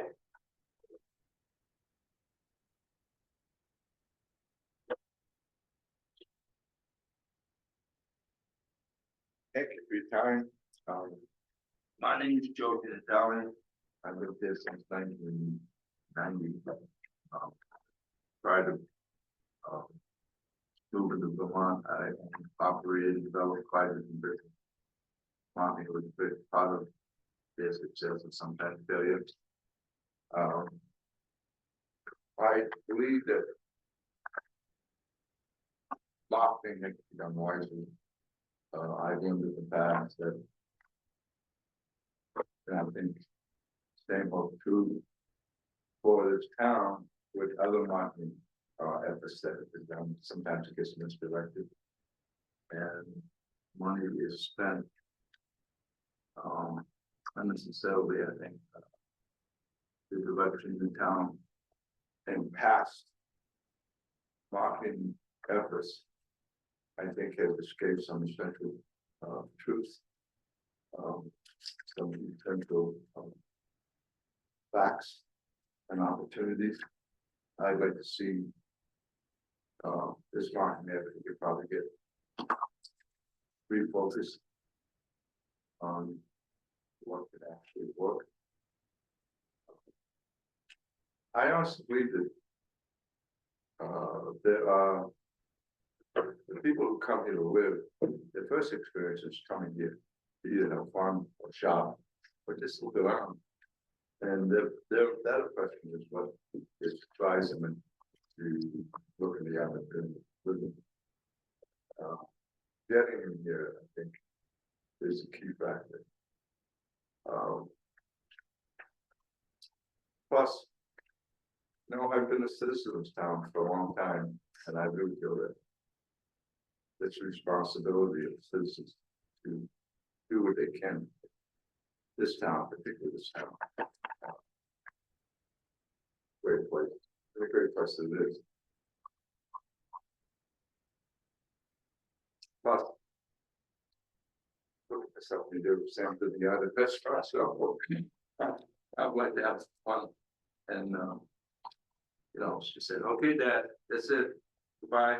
I get it from here, so now looking for something to do and this a lot of fun. Yeah, very enjoyable. So. There you have it. We'll yell at Sam later. Yes, yeah.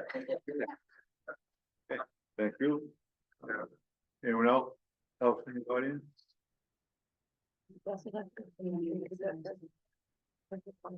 Yeah. Dimitri, where is it? Okay,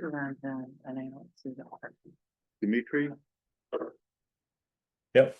Good evening. I'm online connected. Thanks so much for your time. My name is Dimitri Kim. I am a marketing professional with a background in photography, videography, and also social media specialty.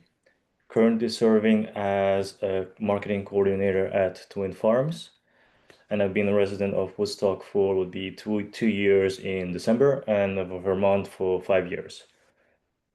Well, I saw the post being posted on the Woodstock listserv, contacted with Jess, and she had some wonderful ideas about creating a marketing committee to coordinate our information and all of our efforts, which sounded like a fantastic idea that I would love to help with.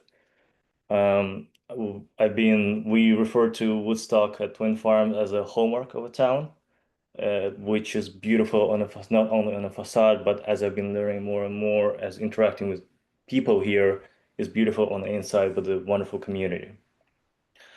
I'm just looking forward to help as much as I can to the town to learn more about local culture and how it can be grown sustainably, which meaning supporting local community and expanding at the same time in the correct message that we like to share with the rest of the world and our own community.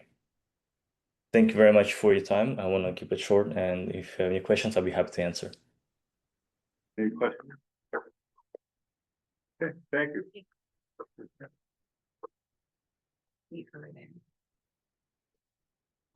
Talia?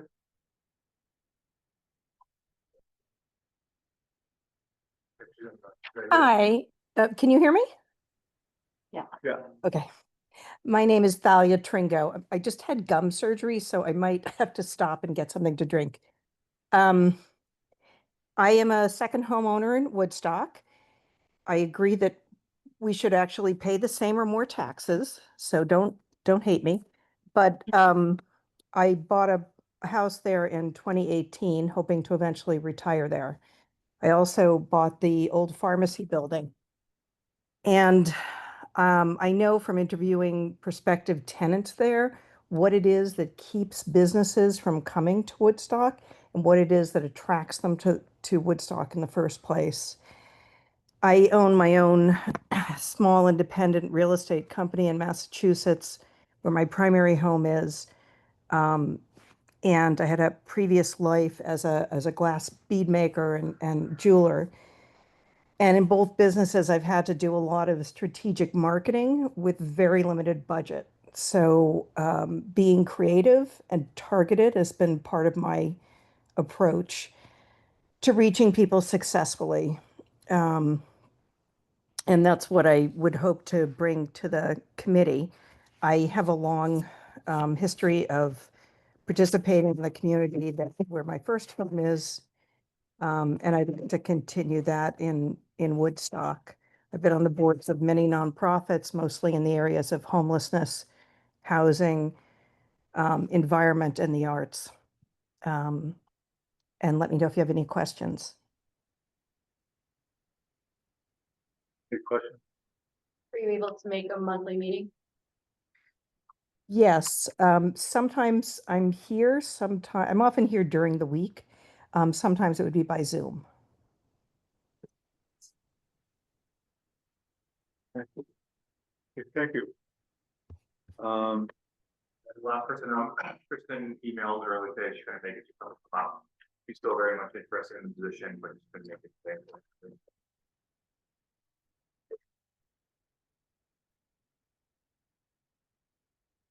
That's all, right? Yeah. Looks good. Yeah, but. That's everyone, yeah. And then we have investment advisory. Yeah. So just so people are aware, I think the plan is select board to go into the session later tonight, have a discussion about all these committees, and they may or may not have a decision by the end of tonight, but you'll be known, either from Jeff or myself, who we decided to choose. The investment committee. Yeah, I think is. Michael Green. I just texted him. Hey guys. You guys are finally done with all the appetizers of the evening. Now onto the main course, I take it. Sorry I couldn't make it. Kind of caught between some dinner and bedtimes here. But thanks for having me. Yeah, so as you guys are probably all well aware, Jill Davies has left town, is moving out of town actively. And it's created a couple of roles specifically in the financial oversight and support committees, including the investment advisory committee and the trustee of public funds. So looking to fill both of her vacancies. I was able to attend the investment advisory's one annual meeting per year. I was able to make the one this summer, which was pretty great. I think I'm also going to be helping to steer some of the annual procedures if able to fill this role. And so, if I'm able to be appointed, I can help out and, will probably be a point of contact to that advisory committee going forward.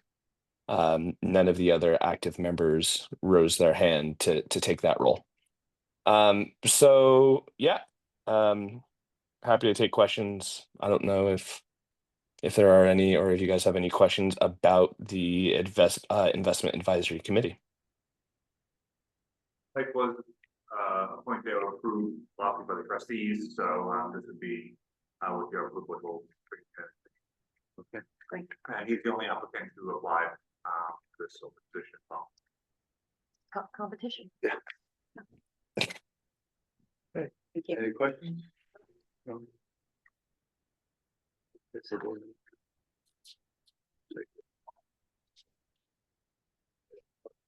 All right, we will get back to you, or Eric will get back to you, somebody will get back to you. Yeah. Roger that. Thank you. Thank you. For agenda, if I can suggest we do the Riverside, Oh, because Jennifer's here, and then I think Kurt is probably here for a liquor license. Oh, okay. Oh, okay, well then we don't need to rush you through. Bye. Should we go to Barnard Select Board next? All right. If you want to move to the conversation about the Riverside mobile home. Yeah. That's what I was suggesting, Yeah. yeah. Sure. Yeah. And just sign it so that when Kitty does the minutes, she knows who said what. Please. I'm Navna Blackmore. I'm the executive director at Sustainable Woodstock. And I'm here to talk to you all about the CDBG-DR grant, which is a long acronym, community development. This opportunity is available to us because, and to certain parts of the state as a result of the 2023 flooding with housing and recovery focus. So this, I know in my materials I've sent to you all the overview of the project description. I've been working on this with Kyle to River. We can't be here tonight because of a different select board meeting. But we've been working on this since like early August. The application deadline has been, and timeline has been very quick. This is really the only meeting we can get in to actually see you guys about it because it's due by the end of this month. But I have a few things that I need for the application. And then one thing I just want to let you guys know. So first, the application requests a letter of support from the select board. It wants a resolution granting authority to the town's admin to act as the municipal authorizing official. So that is the resolution that I sent. And I sent a draft letter of support as well. those are the two like official documents that they want with the application submitted. They also want to get a sense of the level of municipal support. So they want a sense of how you all are thinking about the work and what your thoughts are and your level of support, I suppose.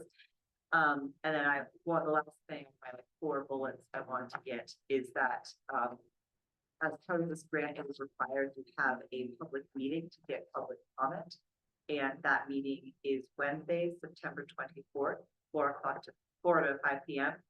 Here at Town Hall. If a select board member can make it, it would be ideal, but they understand because it's a tight timeline, if no one can, it would be really excellent, or at least one of you could. That's September 24th, 4 o'clock here. And sorry, who's hosting the meeting, Jennifer? Are you hosting? Kyle, okay. There aren't really it's very vague what it requires. It just basically requires that we talk about the grant and get public input, whatever that may be. So, and we have to document that. So those are that's like my overview of what I came tonight to get from all of you. It's kind of a lot. It's been a lot to work on this grant. It's such a tight deadline, I will not lie, but we're in a good place. We're quite close to completing it. And basically it's sort of the way I've been thinking about it in my head is sort of a 2-parter. It's working with the engineer to get an in-depth 2D study of the site and upstream and downstream, so we can better understand what the river channel actually looks like. And with that would come a better understanding of what actions could be taken to make folks there safer, which, you know, most likely is going to involve some sort of floodplain restoration, so lowering land, creating space for water to go to. We don't know yet if it will require or recommend moving homes off-site, but as part of this study, we also are requesting funding to work with an civil engineer and a real estate agent locally to look at potential parcels in Woodstock that you could relocate up to 12 mobile homes. Although everything's still pretty up in the air without knowing what the engineers are going to affect. So those are the sort of 2 parts I've been keeping in my head as being related, but separate. So happy to get like questions, comments, anything like that. Question?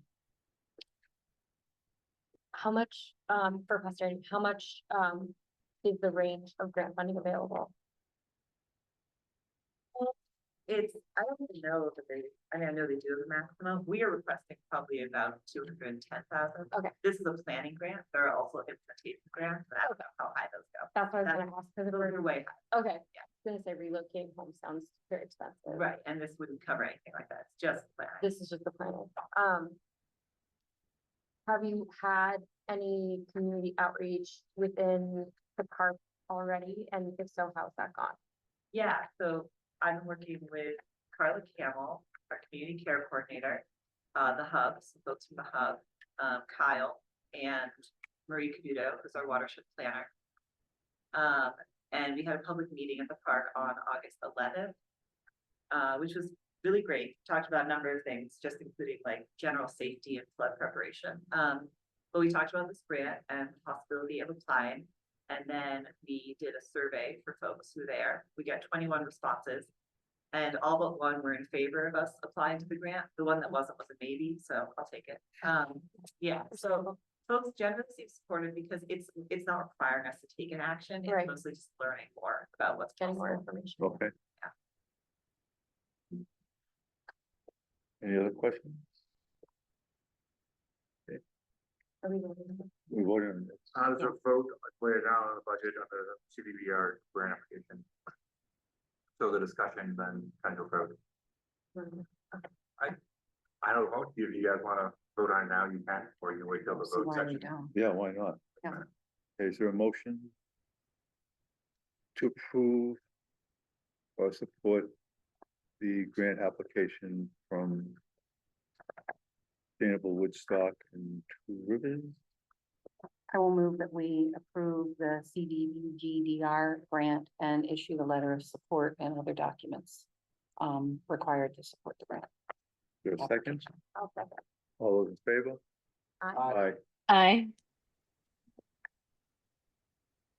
So, Thank you.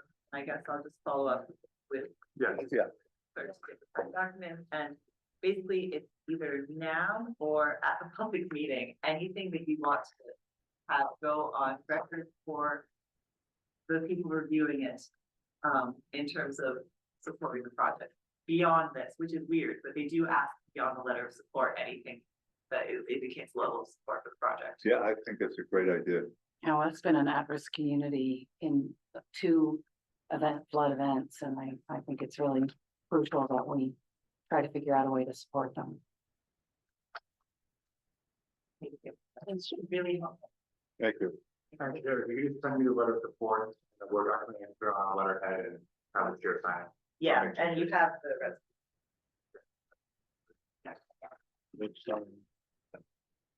Up to you. If you want to do- Why don't we do the local licenses real quick, right? Yep. Okay. I guess I'll vote. Okay, I move that we approve liquor licenses for Imprint 1022 VT, a first and third class liquor license, Beachy Yacht Club, first, third, and outdoor consumption permit, and Positive Pizza Inc., first and third permit, or first and third license. My motion, and I guess our approval, is conditioned on the understanding that the state is reviewing these applications because we are no longer given the information to do so. Is there a second? I'll second. All those in favor? Aye. Aye. Aye. I guess my question, you want to just go through and get rid of, go through all the voting now? You probably have to wait on the abatement. Oh, we do have abatements, yeah. Yeah. And the discussion part would probably be mostly to support themselves anyways. Yeah. We can do the abatements now. Right? Would you want to go to the budget as is, without the request for extension for the ADU? Oh, That first. Yeah, probably next, if you wanna vote in. If she owns, if she could. Sorry. Yeah, your background. So as part of Trina, our housing coordinator's offboarding process, she let me know what, grants we had outstanding. This is one of them. This ADU grant has already been extended once. And so the applicant is requesting, a second and final extension, through the end of October to finish this, ADU, to complete this ADU and rent it. I have seen this applicant advertise, for a tenant, so I am hopeful that they are going to finish this. I would recommend that this be the final extension. This is also, the applicant has the knowledge if they do not finish by this deadline. Not only do they not receive the final part of their grant, but then they, have to pay back the town for the first installment of the ADU grant.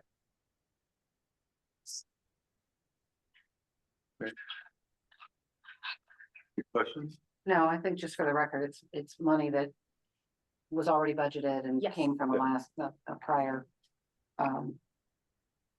funding period or whatever. So I would move we extend it to October 31st, 2025, under the conditions you outlined, that if it's not done then, they're done and they have to repay funds received. Is there a second? I'll second. All those in favor? Aye. Aye. Aye.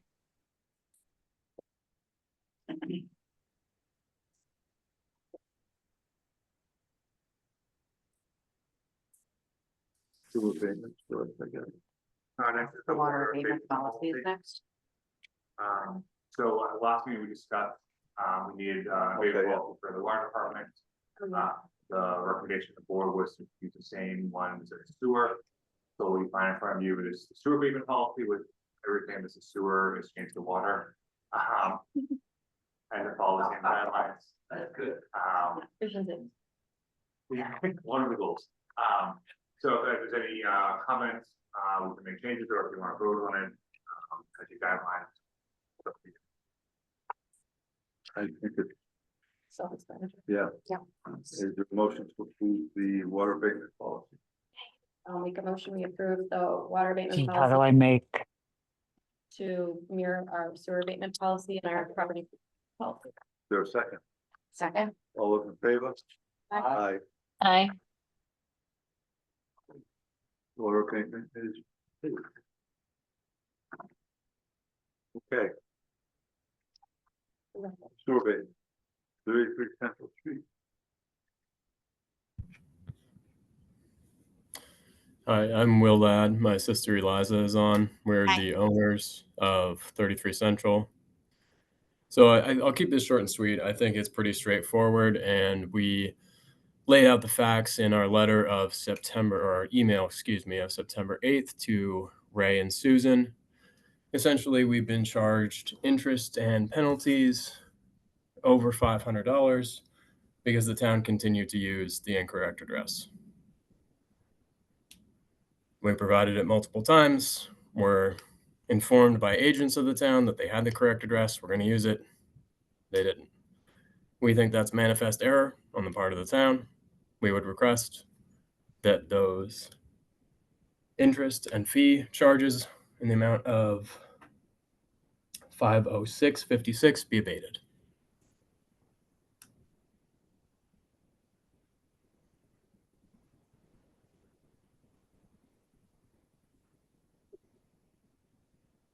Robert has not been on.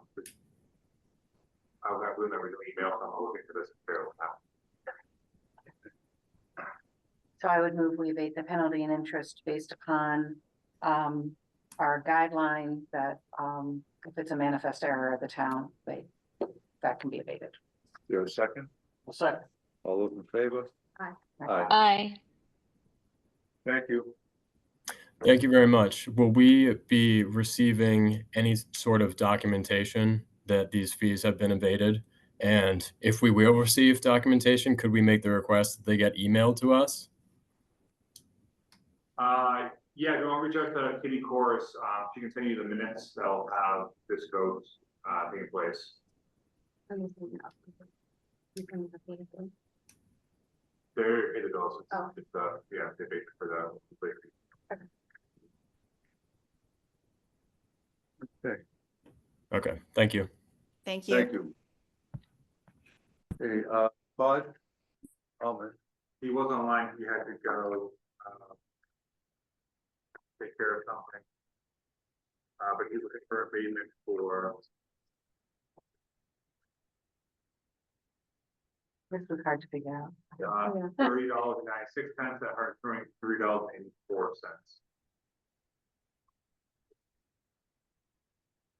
This is also an address issue, is that? Claiming that they never received the original bill for 2706 with and the addresses were changed without their inputs.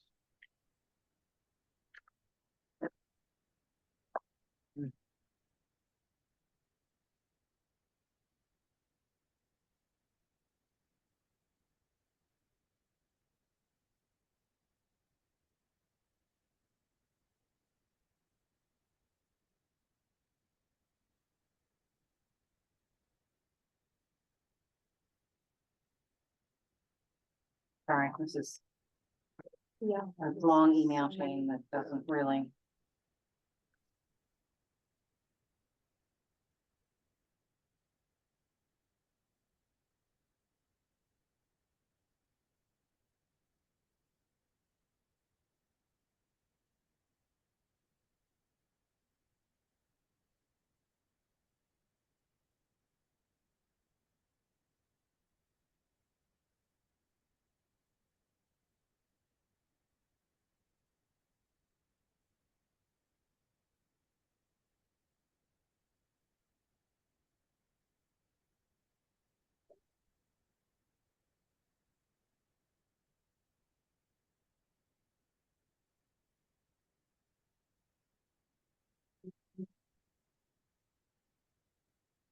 I think it would be, personally, I think it would be helpful if he filled out Yeah. something a little more concise than this email chain that is really hard to understand what happened.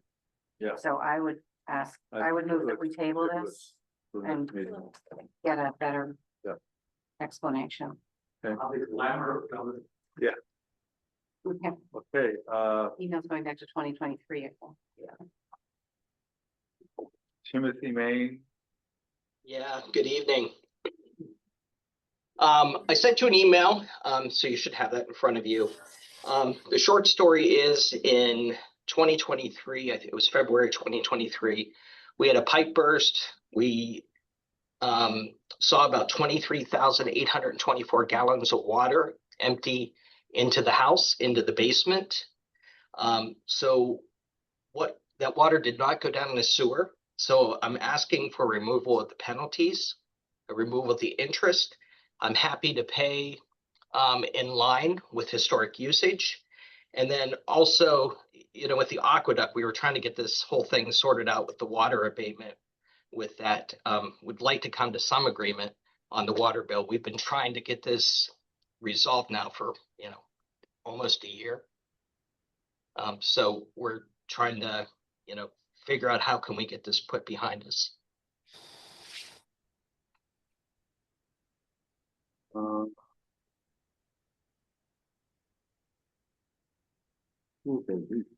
Yeah, I think the sewer bill will be easier than the water.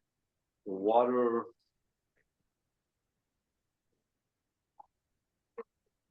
Not so much.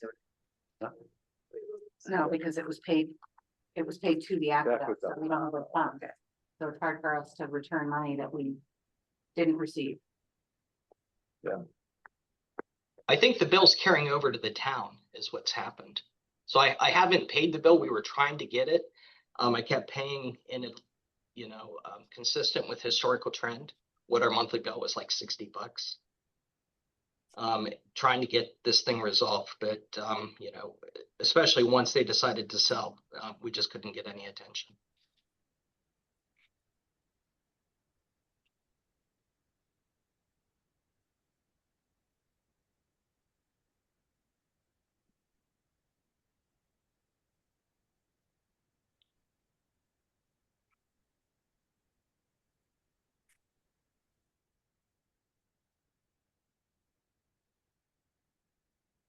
So when did this pipe burst again? In 2023? Yeah, it was February 28th, 2023. You can see in the bill, we didn't see a water bill until November 2023. We had multiple conversations. We even had appointments for them to come to the house, try to figure this out. You know, we were told that try to get the abatement on the water first, then come to the town for the sewer. I don't know if that was the right or wrong thing, but that's what we were trying to do.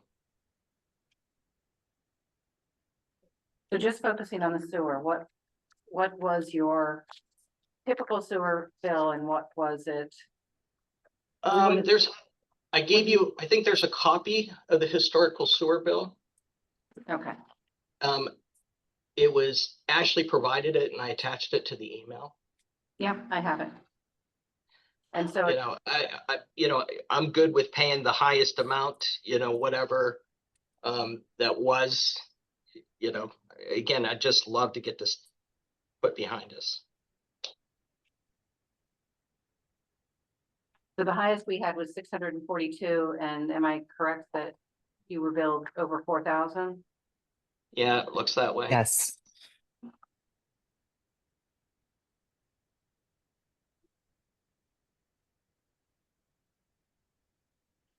And you paid your water bill, is that correct? Yeah, I kept paying the water bill at $60 a month while we were trying to sort out this. We didn't know why. You know, it wasn't until you gave us the records that we saw there was 23,000 gallons of water that had spilled.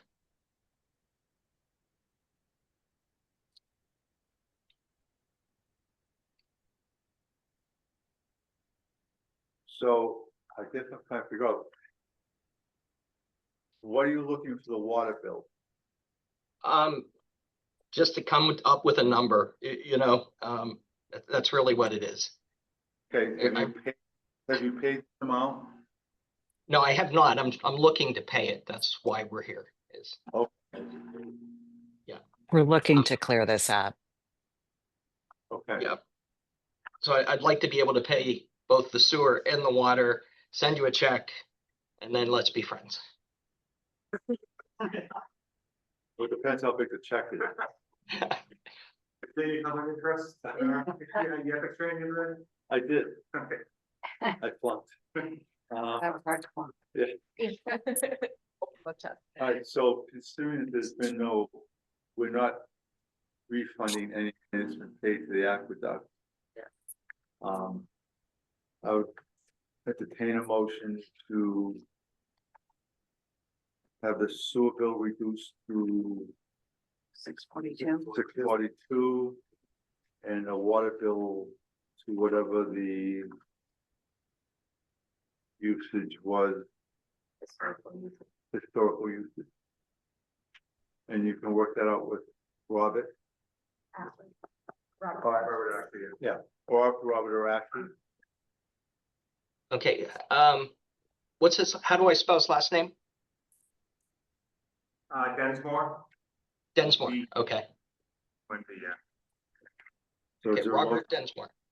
Yeah. Okay. is there And a he's second? at the, sorry, he's at the office? He's at a conference, but only in Thursday morning. Okay. All those in favor? Aye. Okay, thank you. Aye. Great, thank you so much. Have a good week.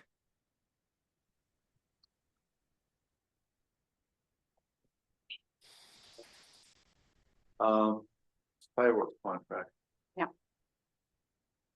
Where do we? Hang on, see who's gonna do the fireworks. I know. Well, You volunteering, Kurt? Yeah. where do we stand with? Bye, Roger. Thank you, Roger. Where do we stand, With with the volunteers. committee and the volunteers that are going to? So, one person I kind of volunteered to lead the committee, Yeah. recently they expressed concern that they probably don't have time to do it.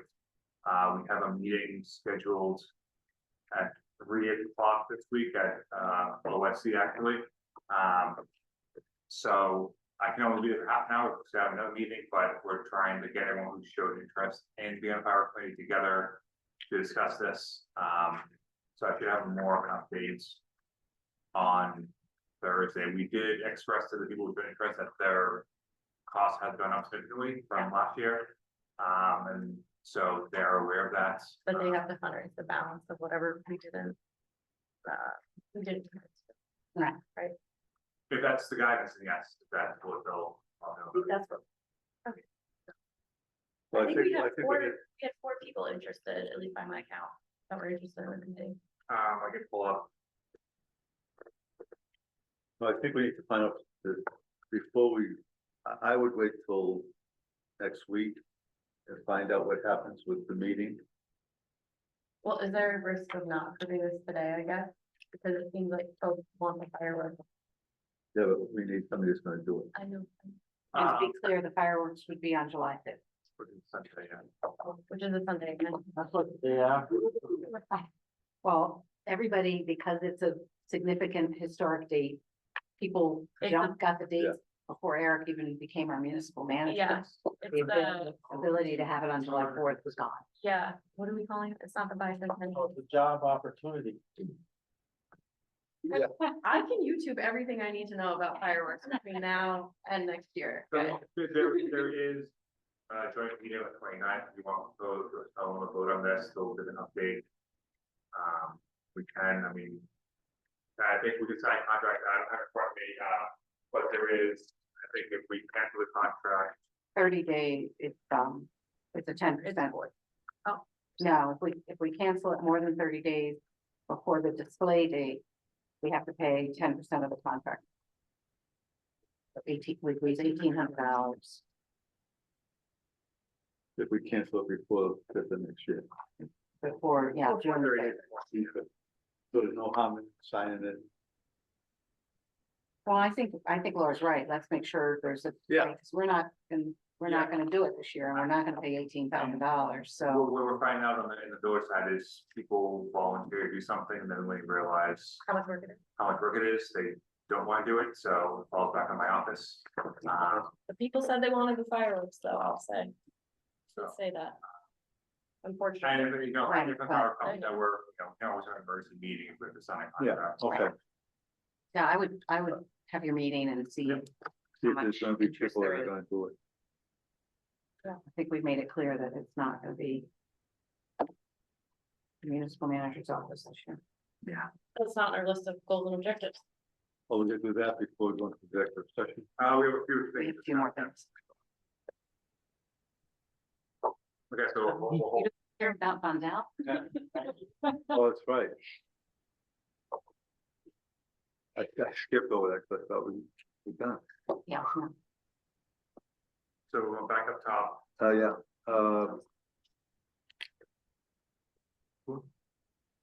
Oh, okay. good question, Tom?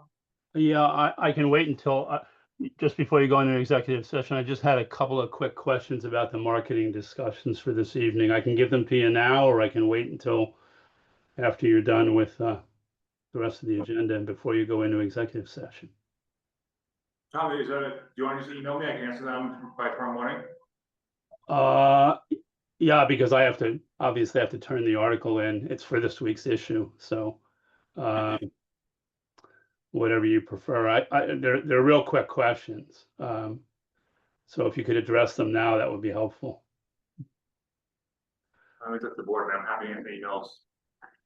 Okay, And why don't you just email them? We still have a lot of things to go through unless you want to okay. wait. I will do that. And then Eric, if you could just address them overnight, I'd appreciate it so that I can get things straight in the morning and don't miss anything in the article on the marketing discussion. Yeah, I'll do it as quickly as I can. Okay, thanks very much. Thank you. Marketing job description. So, select board Select board procedures first. Oh, yeah. So we have kind of, protocols are twice, the agenda, the timeline we've gone over, we have not followed that. But I think the reason I haven't done the discussion is because, if we're gonna have these policies, I think the board to also enforce them as well. So when someone comes to a board member, says, I don't have an agenda, and there's a bit of policy to actually, the way it's that, because that's what we'll tell them, but then we need the support from the board to say like, this will have to wait, or if it's an emergency, we'll have a float. And we need that support from the board as well. Yeah. Yeah. Agree. So when we look it over, any changes, we'll put it on the agenda for the next meeting. Yeah. Good for me.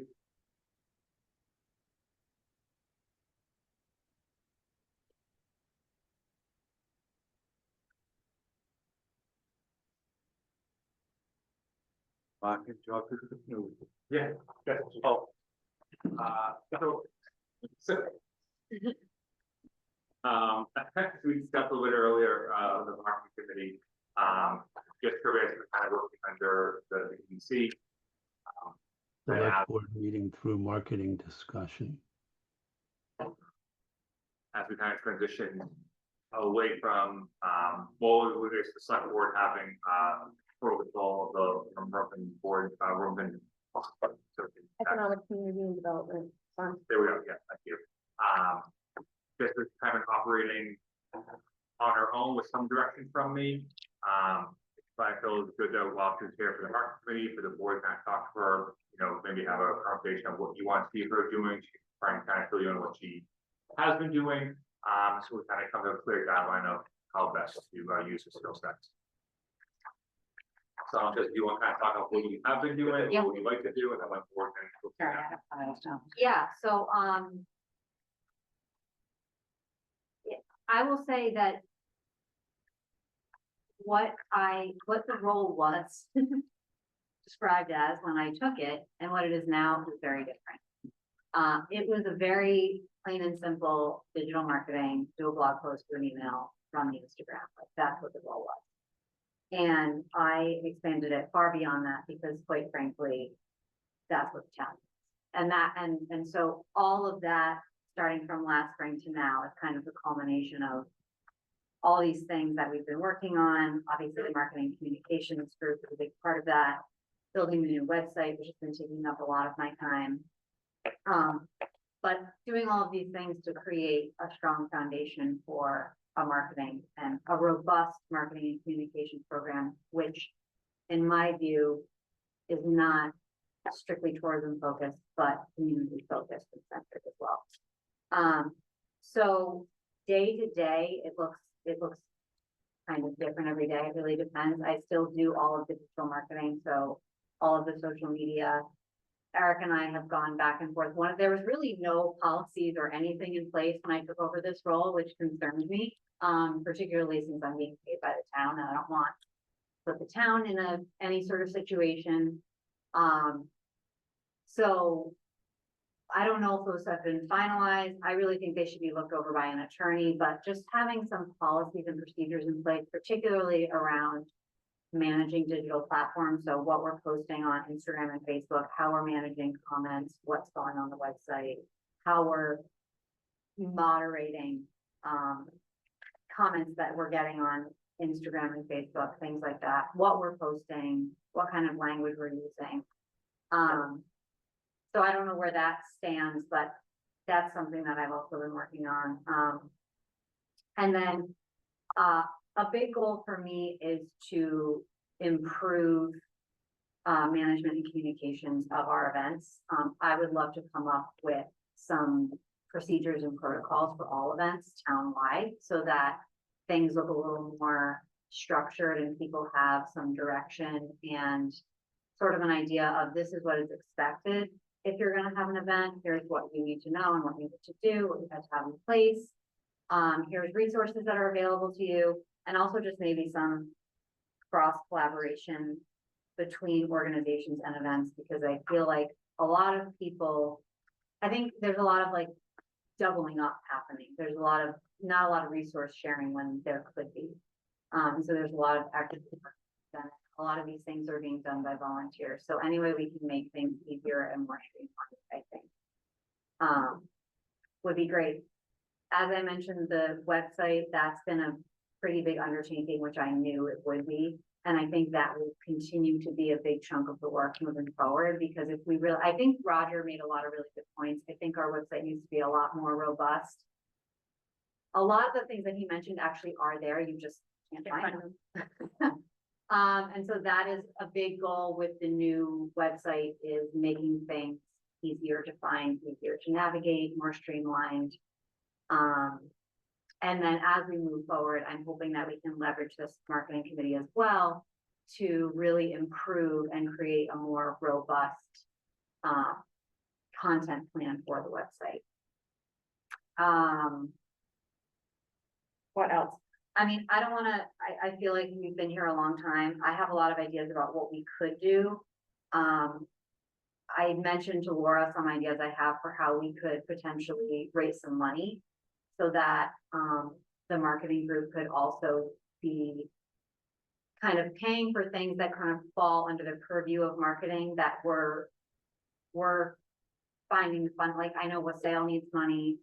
I know there's always needing money for lights or Halloween candy or whatever. I think that there's a place for us to help come up with some of that money. And I guess we need to also look at the MOU and how we're going to be sharing funds with the chamber. But I think there's a lot of opportunity to raise additional money to pay for things that kind of fall under our umbrella instead of continuously coming to the town and asking for funds. And again, I kind of hope that maybe that's something we can do as a marketing and communications committee, come up with, okay, here's the things that we want to do to raise money. Here's how we want to sell ads on the website. And I think we need to do that with the chamber as well. But come up with those things and then bring them to you and you can say, yes, this looks good, or no, it needs work. So I'm open to your questions, feedback, thoughts. I think I kept that sort of high level, but. Just as a reminder, when do you think the website work will be ready to go live? Yeah, so we wanted to have it go live in late foliage, but because of the Wassail raffle page, we basically have to wait until that's over. Okay. Because they don't want to complicate moving that over. So whenever that raffle date ends, which I think is the beginning of November, we will basically launch right after that. Great. What is the majority of your time spent on right now, and how would you like that to change, and how can we help support that? I mean, I think one of the biggest challenges for me, particularly when it comes to, having better communication for the community, is just the lack of, like, for example, we don't even have a town-wide global events calendar. That is just something we should absolutely have. So it's things like that where, again, I think once we create these things, it will make everyone's lives a lot easier, but we just need to get these things in place so that I'm not sending 15 emails and waiting until 2 weeks before the event to know like what the actual details are. Yeah.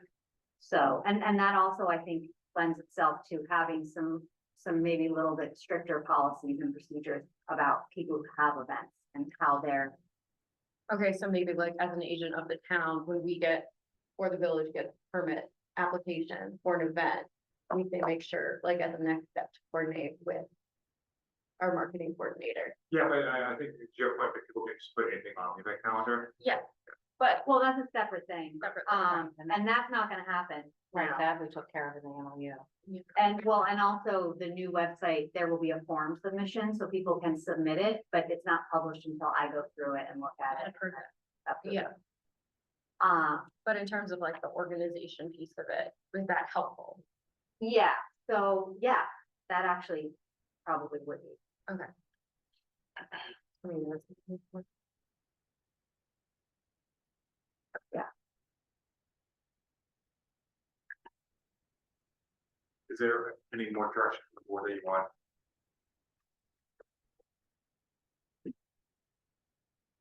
Want to do fireworks? No, absolutely not. I literally had nothing to do with it other than post about it, and I got shredded on August 3rd, so. I was just trying to tell people when they were, and people were not happy with me. It was all your fault. I know. Yeah. Welcome to government. I planned it, I moved here because I wanted to do the fireworks, and I wanted them to not be on the 4th.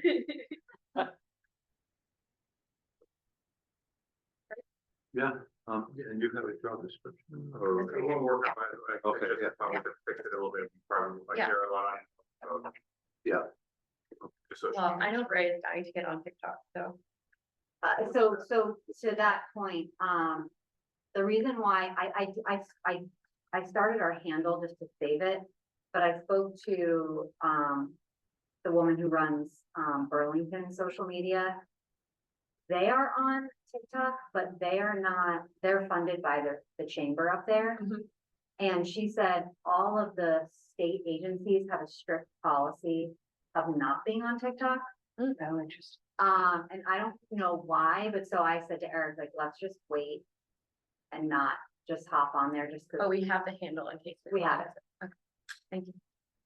But I want to get more clarity as to why they're not. Yeah. It may change when we buy it. Yeah. It's because it's stolen by China, that's. Okay. And everyone asked Jess to join us. I think Okay. that's Yeah. for the fun. Yeah. Now, can we go to executive? No, I think we have more. You have one down. yeah, Well, so I can, I guess, update and you can Yeah. chime in, Eric. I believe as it stands now, we have 23 acres, 2 parcels, identified up near Grassy Lane that we have told Vermont Land Trust would be exempted from any conservation easement, as well as 10 acres down by the parking area. The 2 parcels up by Grassy Lane have generated a lot of discussion. People feel strongly that those should be part of the conservation easement. The Vermont Land Trust works through Vermont Housing and Conservation Board, VHCB, to get the funding for the grants. And, you know, this is all preliminary and nothing definite, but the grants they're talking about are 200 as exists with all our exemption. And the newest is 50. If we include the two northern exclusions, the 10 and 13 acres by Grassy Lane, we include the 10-acre exclusion, but with an easement allowing that we could develop that for affordable housing. There is an individual in town who wants to raise money in addition to what we could get from the grants. We right now have like no target for him. And I think Wamba has reached out too, saying, you know, we would be interested in helping, but we need to know what you're talking about. So I think as a select board, we need to say, you know, if we conserve if we exempt these parcels and we only get 200 from VHCB, we want you to raise X amount for us to even consider conserving the other acreage. Or if we decide not to conserve the parcels as outlined in the larger grant, we need you to raise X amount. So we need to have a price tag, because otherwise we're sending someone out to fundraise with, you know, with what could be a moving target. And I think it helps him with the fundraising to say, look, if I raise X amount, that 23 acres will be forever conserved. So I know it's not up for a vote tonight, but the grant has now been postponed to December. I would strongly suggest we vote on it in October. I think maybe getting some public outreach would be good, because, you know, we had a lot of discussions about Vondel before people voted that they wanted us to buy it. So I think we need to, I don't know if we have coffees, or obviously Byron is the only one left in the room, and I'm not sure if anybody on Zoom is here for this particular topic, but I think we need to make a decision. This has been kind of dragging on about what number are we looking for to conserve this property, and and then authorize the individual. He does have somebody who has talked about a 6-figure donation if we conserved the 23 acres. So there is potential out there. My guess is if we continue to exclude that acreage, there's probably not as much fundraising leverage. 23 acres buildable. A lot of the land is probably not buildable today. What we tried to do internally was carve outs. You know, I think originally the select board carved out a certain amount of acreage for exclusions. We tried to match that total amount where we thought building would be most likely. But like right now, I don't think we built anything on there. I think. Yeah, it's come down. That's great. You want to, that's. Sorry. No, that's a good Yep. point. Yeah. I thought it was 750,000 to start. That's what we were told, yes. We were told that by the land trust, and then Yeah. VHCB, last week it was only 400, so it's come up 150 in a week of what they're talking about.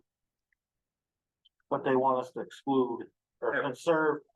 Yes. We wanted to exclude. We want all of it, Right. but we paid $1.6 million for it. Right. Yeah.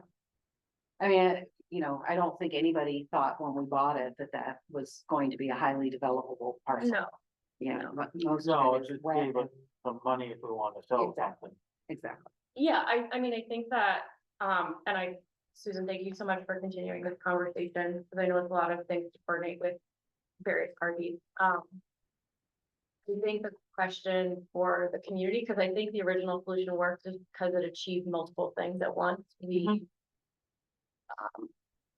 said we were going to prioritize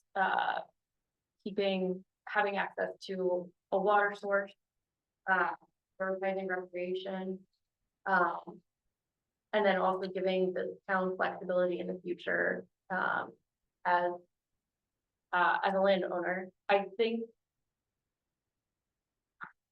my concern with a new lower price and more exclusions, even though it's not developable now, is that the conservation easement is forever. And so I think it's important when we talk to the community that they understand that they're trading any option in the future, any decision in the future for what we do with that land. For this amount of money, which is significantly less than what we bonded it for. Well, And and I don't think anyone's suggesting we limit it to this amount of money. I think what we're saying, I mean, we could say, we want 1.8, go Yeah. fundraise the balance. You know, Yeah, that's where I'm getting at is, totally. is there's a price at which we say That's worth it to us. it's Yeah. worth it to us. Yeah, totally. Okay, I just think I really want to highlight for people that that's what this conservation would mean. And I think we as a board have also talked about in the past, you know, how much time and work we spend kind of, I guess, digging ourselves out of holes that previous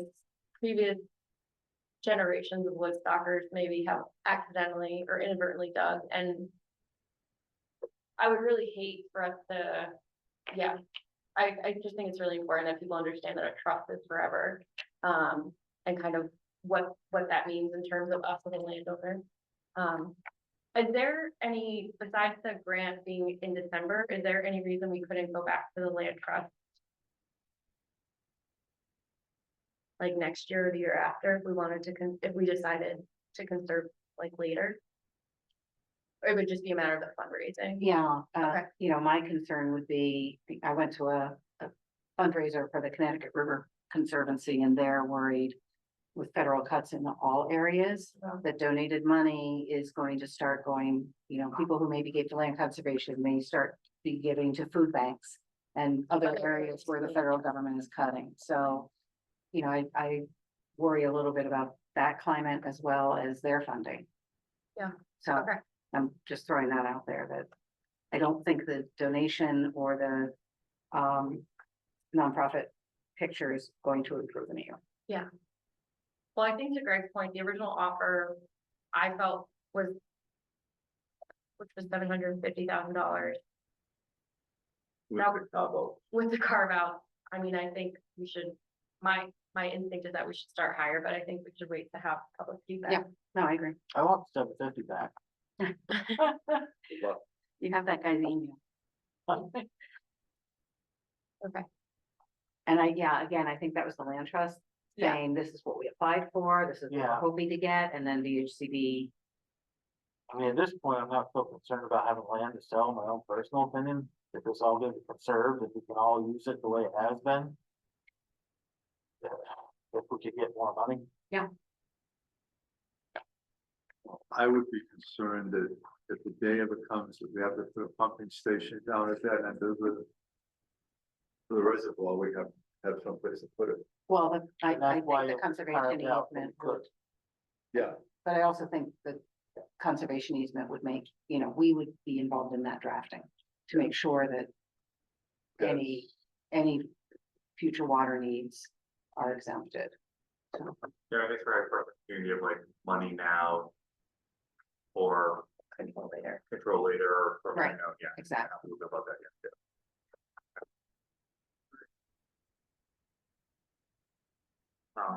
So maybe the chair and I can talk tomorrow about setting up some public forums. Yep.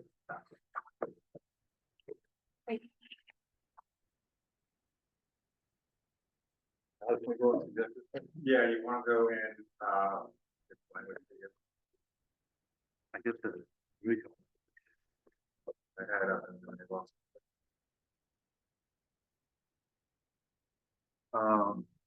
So it's which are the appointment or appointment or evaluation of public officer or employee.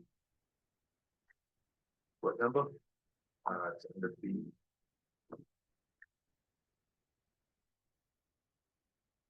Labor relations agreement for employees? No. Yeah, that's number 3 in here. That's it.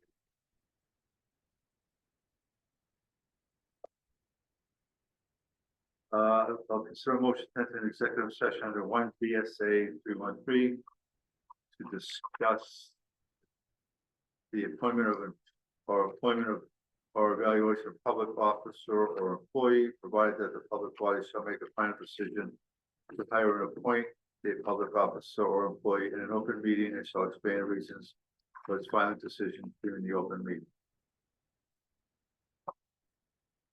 Your motion?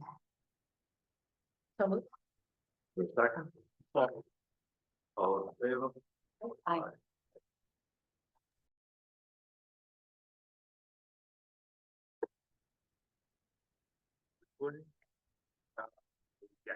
Okay, like a motion to come out of executive session.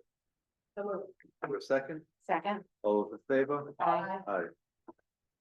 Like a motion to appoint, I would move, we appoint Carol Wood, to the South Woodstock Design Review Committee. there a second? Second. All those in favor? Aye. I move, we appoint Michael Green to the Investment Advisory Committee. Is there a second? Second. All those in favor? Aye. I move, we appoint Greta Calabri, right? Yeah, Roger Logan, John Steinley, and Dimitri Kim to the Marketing Committee. there a second? Second. All those in favor? Aye. Aye. We're gonna, Table the minutes. table the minutes. Is there a motion to adjourn? So moved. There's second. Second. All those in favor? Aye. Aye. We're adjourned. Woo-hoo. All right.